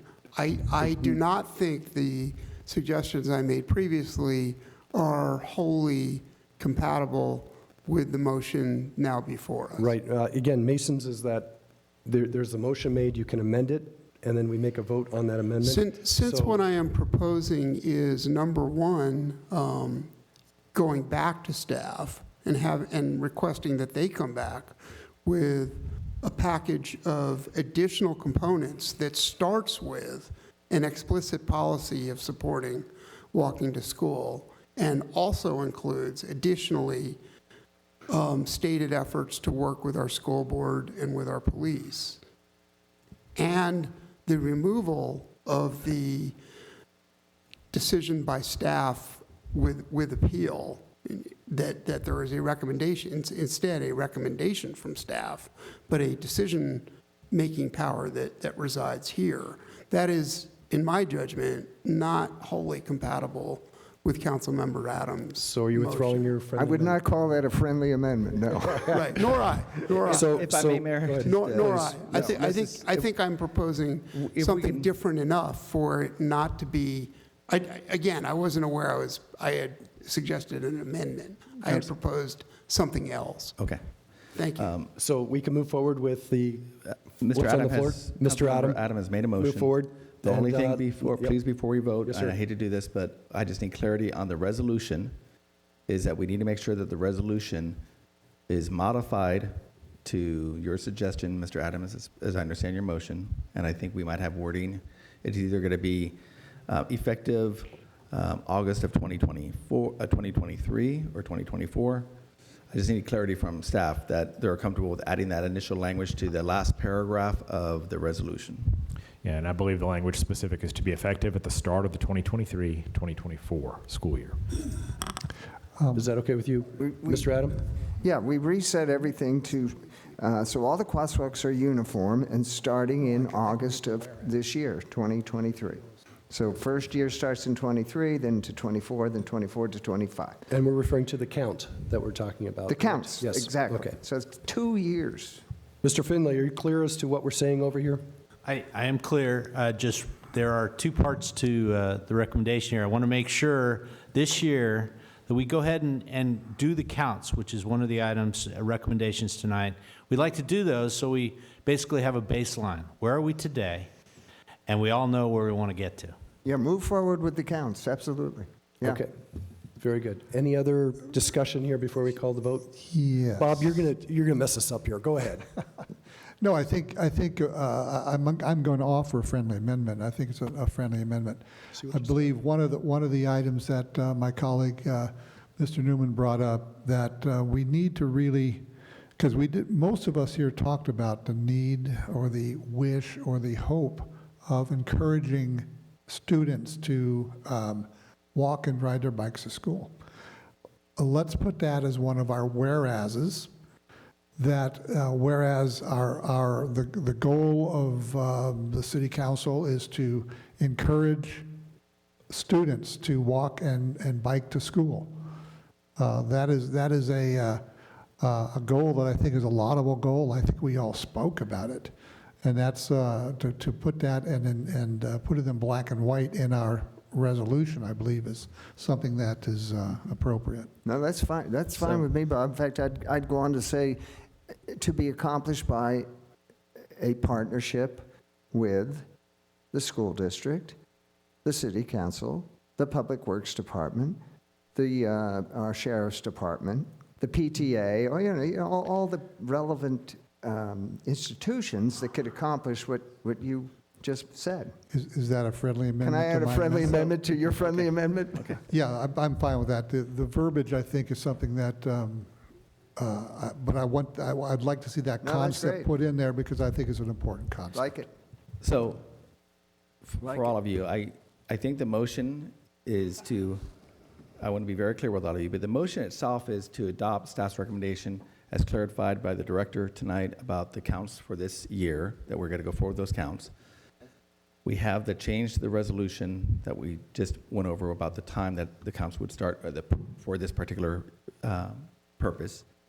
But also, I think what I heard from Councilmember Engler is that you're adding a recital to the resolution about the purpose for this thing. So the That's- resolution will have a additional recital to it That's fine, as long as you're not trying to change Uh-huh. the staff's recommendation, but we can't do that under the Brown Act. But for that purpose, Yeah. recital, we're okay with that. Did you call it a recital? Recital, it's a recital in the beginning of a resolution. Oh, that's a good term.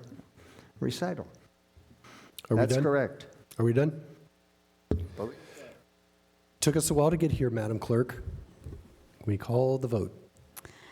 Councilmember Engler, Mayor, I think Councilmember Newman had another comment he wanted to do before the vote. Mr. Newman. Thank you, Mr. Mayor. I appreciate very much the spirit of cordiality and the amendment that Councilmember Engler added in stating the policy goal and in stating the willingness to work for this. Unfortunately, I still cannot support the current motion because it still makes our government less accessible rather than more because of the appeal part. So I wanted to be clear that I'm very good with these additions. As I've said before, I'm fine with the formula. I think the formula is a very good formula. It did what it was asked of it.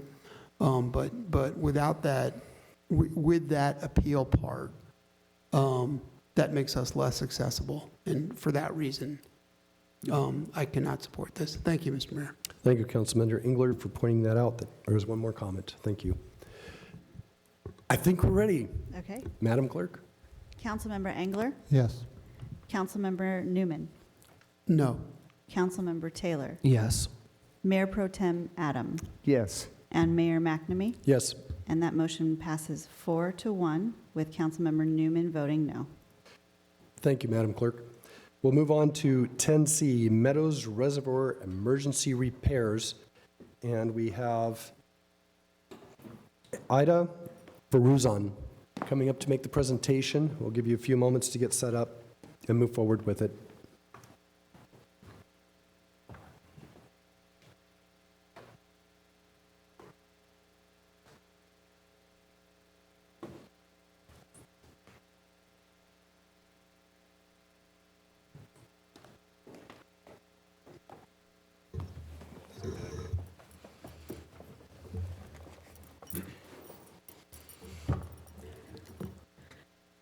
Good evening, Mr. Mayor and members of the City Council. My name is Ida Feruzan, Senior Engineer in the city's Capital Project Division of Public Works. I am here tonight to make a presentation on the Meadows Reservoir emergency repairs. And here with me, I have Nader Haydari, City Engineer, to answer any questions as needed. Meadows is one of the city's 3 partially buried concrete reservoirs with a capacity of 4.5 million gallons. It was built in 1972 and had a nearly 50-year history of performing well. However, during routine inspections on November 15, 2021, a significant leak estimated at 40 gallons per minute was observed. City hired HDR, a leading structural engineering consultant, to investigate cause of leak and potential repairs. After the reservoir was fully drained, the city's water crew and HDR structural engineers inspected the interior of the tank and found signs of structural damage and distress, including fragments of broken concrete at top of a column footing, shown on the right, and a major crack in one of the roof support beams, shown on the left. These structural damages led consultant to perform more investigations, which revealed that 2 of the columns had a settlement of about 3 inches at the location of the damages. To find the cause of the settlement, HDR needed to perform subgrade investigation at the bottom of the tank. However, due to possibility of a structural collapse, entering the reservoir for an extended length of time was found to be unsafe, requiring partial removal of the tank's roof. To to relieve the loading on the support beams and also to provide a safe access to the interior of the tank. Due to the need to restore reservoir service in advance of the wildfire season, City Council declared an emergency on February 8, 2022, and authorized the partial removal of the roof and subsequently performing the required structural repairs under a time and material contract with Spies Construction, a highly experienced water reservoir construction contractor. And here is a photo showing one of the first roof panels being lifted by the cranes. It took several iterations to balance crane size and crane placement for work to proceed safely. Per our engineering analysis, a total of 6 panels had to be removed for a safe entry. The weight of each panel was estimated at approximately 66,000 pounds, with dimensions of 65 feet by 10 feet. In order to mobilize the cranes and equipment to the reservoir site, the contractor had to cut a new access path into the hillside adjacent to the reservoir as shown on the left side of this photo, which took several days and required a lot of labor and equipment. The temporary access was restored to pre-existing condition at the completion of the project. The alignment of the temporary access road was selected to avoid any disturbance to the existing oak trees on the south side of the reservoir site. And here is a photo after the roof panels were removed. At this point, the contractor was authorized to enter the reservoir and perform subgrade investigation. The result of this field investigation revealed that a lack of proper compaction of the subgrade material at the time of original construction is what led to the settlement of the 2 columns over time. The lack of differential settlement at the other columns and the absence of cracks elsewhere in the reservoir floor indicated that this problem was isolated to these 2 columns.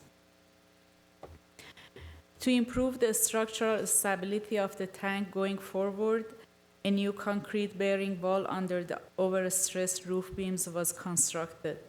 This is a photo of the completed support wall, which included several window openings in the wall to allow for proper circulation of water inside the tank.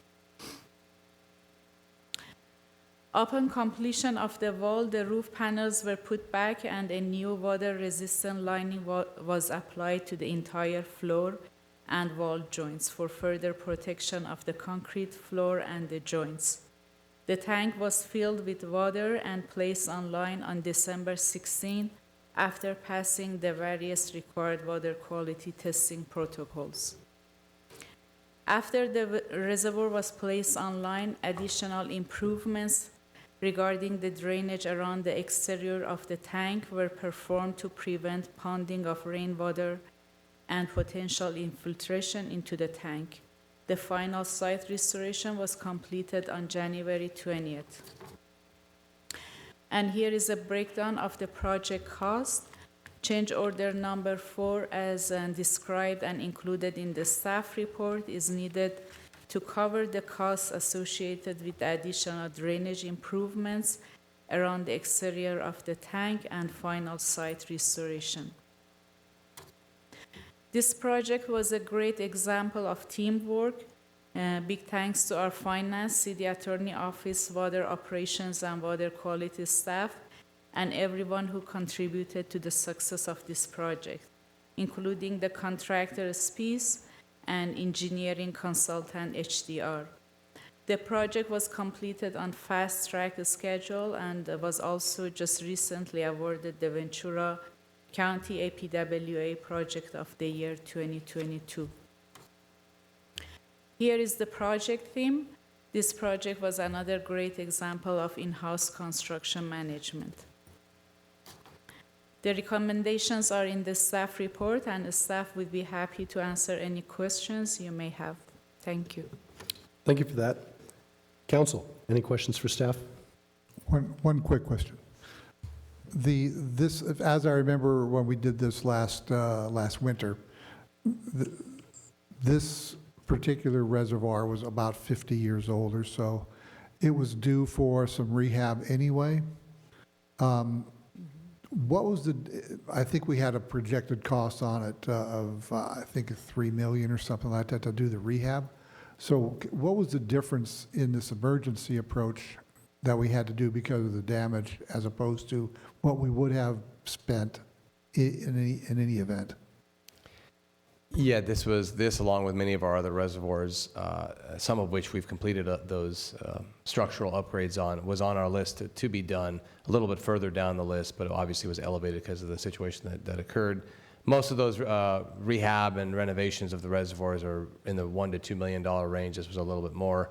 That was partially explained because there was more structural repair that needed to be done as opposed to just recoding and some of the other elements that are required. So it's hard to kind of compare totally on apples to apples, but you know, if the normal one's $2 million, this was about 2.5. So, but it also, we were able to, during the project, address most of the areas we needed to improve anyway, so we won't need to go back to that reservoir for quite some time. Great. And congratulations on your award. It's a prestigious award to begin with, and given the time crunch and the importance of our reservoirs, 4.5 million gallon reservoir is a big reservoir. Good job. Thank you, Mr. Engler. Mr. Newman. Thank you, Mayor. And thank you for your report, and especially for those photographs. Those are the most interesting photos I've ever seen in any city report ever. So thank you for that. I wish I could fit more. Yeah, there were a lot of videos. TOTV did a great job on, and yeah. The scale really tells the story of what a large reservoir this is. Very, very interesting. The one question I had is whether there's any additional milestones that might require you to come back at some future point for additional funding, or do we think this is it? This is it, I believe. Yeah, that there's no additional. We're closing out the project, and this is the final requirement. Excellent. Request. Yeah. Well, as Councilmember Engler said, excellent work. Congratulations on your award and on doing such a great job on this in such a short time. Thank you. Thank you.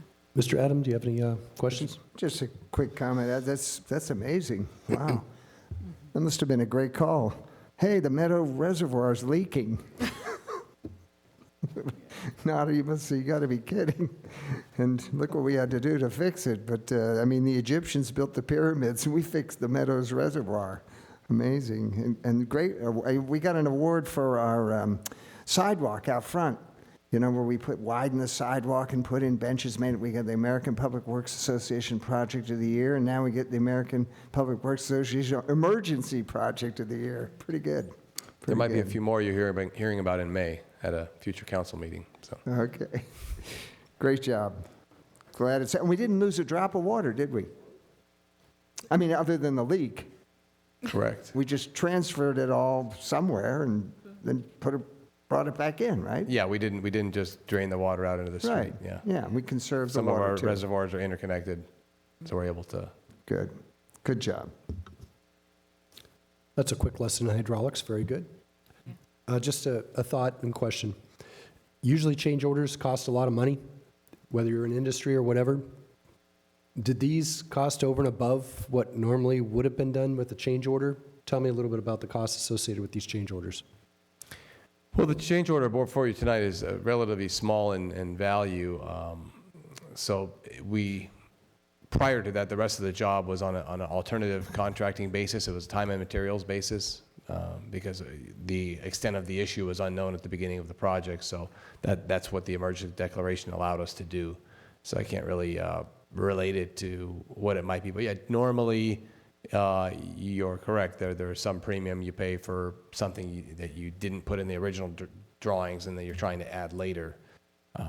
However, there's an alternative thinking there too, is sometimes it's cheaper to do that with the contractors out there already working as opposed to hiring another contractor with a separate contract and getting them all mobilized to come out and do the work also. So It's all relative, I guess. Well, again, it sounds like you're not putting in doors or windows. It's a matter of simply time and materials was estimated and came up a little bit short, so we just need to make the contractor whole. Is that a fair statement? Correct. Yeah. Okay.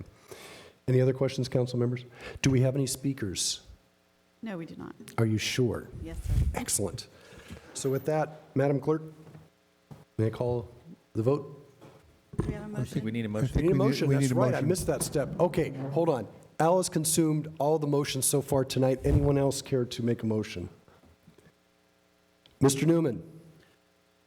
All right, I will, and now I don't have the motion in front of me. Here we are. I move that we, I move item 10C. How's that? Well done. Now I can go over to Madam Clerk. Thank you for keeping me on track. Councilmember Engler? Yes. Councilmember Newman? Aye. Councilmember Taylor? Yes. Mayor Pro Tem Adam? Yes. And Mayor McNamee? Yes. And that motion passes 5-0. Before we go over to City Manager Drew Powers for final comments, I would like to show the audience, Alexandra made us all look good here because we're here on Valentine's Day. And she provided all of us with assorted chocolates to take home to our spouses. And I would like to say happy Valentine's to my wife, Catherine, who's been with me for 25 years. And we, years ago, in our early days of our marriage, decided that every day should be Valentine's Day and not just put one day aside. So happy Valentine's Day, dear. Mr. Taylor. I'll use that opportunity to say happy Valentine's Day to my wife, and thank you so much for making me look good when I get home. Thank you. Mr. Adam. Where at? There's always a comment. Would you like to say something nice to your wife, or you want me to move I on? like that sentiment. Every day should be Valentine's Day. That's beautiful. And to my wife, Marilyn, I love you, honey, and I got her some roses, so the candy will work with that. Excellent. Alexandra made us look really good. Mr. Engler. It's Valentine's Day? No, I was very touched that Alexandra did this for us. It's a nice compliment to our staff and the way they take care of the city and take care of the citizens, including us up here on the dais. And just going to say hello to my lovely wife. 27 years, we passed that a long time ago. And happy Valentine's Day. Excellent. Mr. Newman. Thank you, Mayor. And I, too, am grateful to staff for this touch and for many touches. We really are. We really do have a first-rate staff here. We're very lucky to have that. And I'm very lucky, personally, to have my beautiful bride, Sally. The luckiest day of my life was when I met her. We are coming, except for every day since then. And we are coming up on our 20th anniversary this summer. So thank you. Excellent, Mr. Newman. That's a good line from husband school. Nicely done. With that, again, Alexandra, thank you so much for taking care of us and with our spouses. Appreciate it. Now I'm going to turn it over to Drew Powers, our city manager, for final comments. Thank you so much, Mr. Mayor. We'll be back here 2 weeks from tonight on the 28th, and that evening we will be bringing forward an award of contract for some solar systems at various city facilities. We will have 3 department reports, follow up on inclusionary housing that was from the consultant that was here last fall, providing additional data as requested by the council. We will also have 2 ENAs, exclusive negotiating agreements, one for our Lawrence Drive Homeless Navigation Center and one for the Hillcrest School project. And that will be the 28th, 2 weeks from tonight. Thank you, sir. And with that, I'm going to adjourn to our regular meeting, February 28th, 2023. Have a wonderful Valentine's Day, everyone.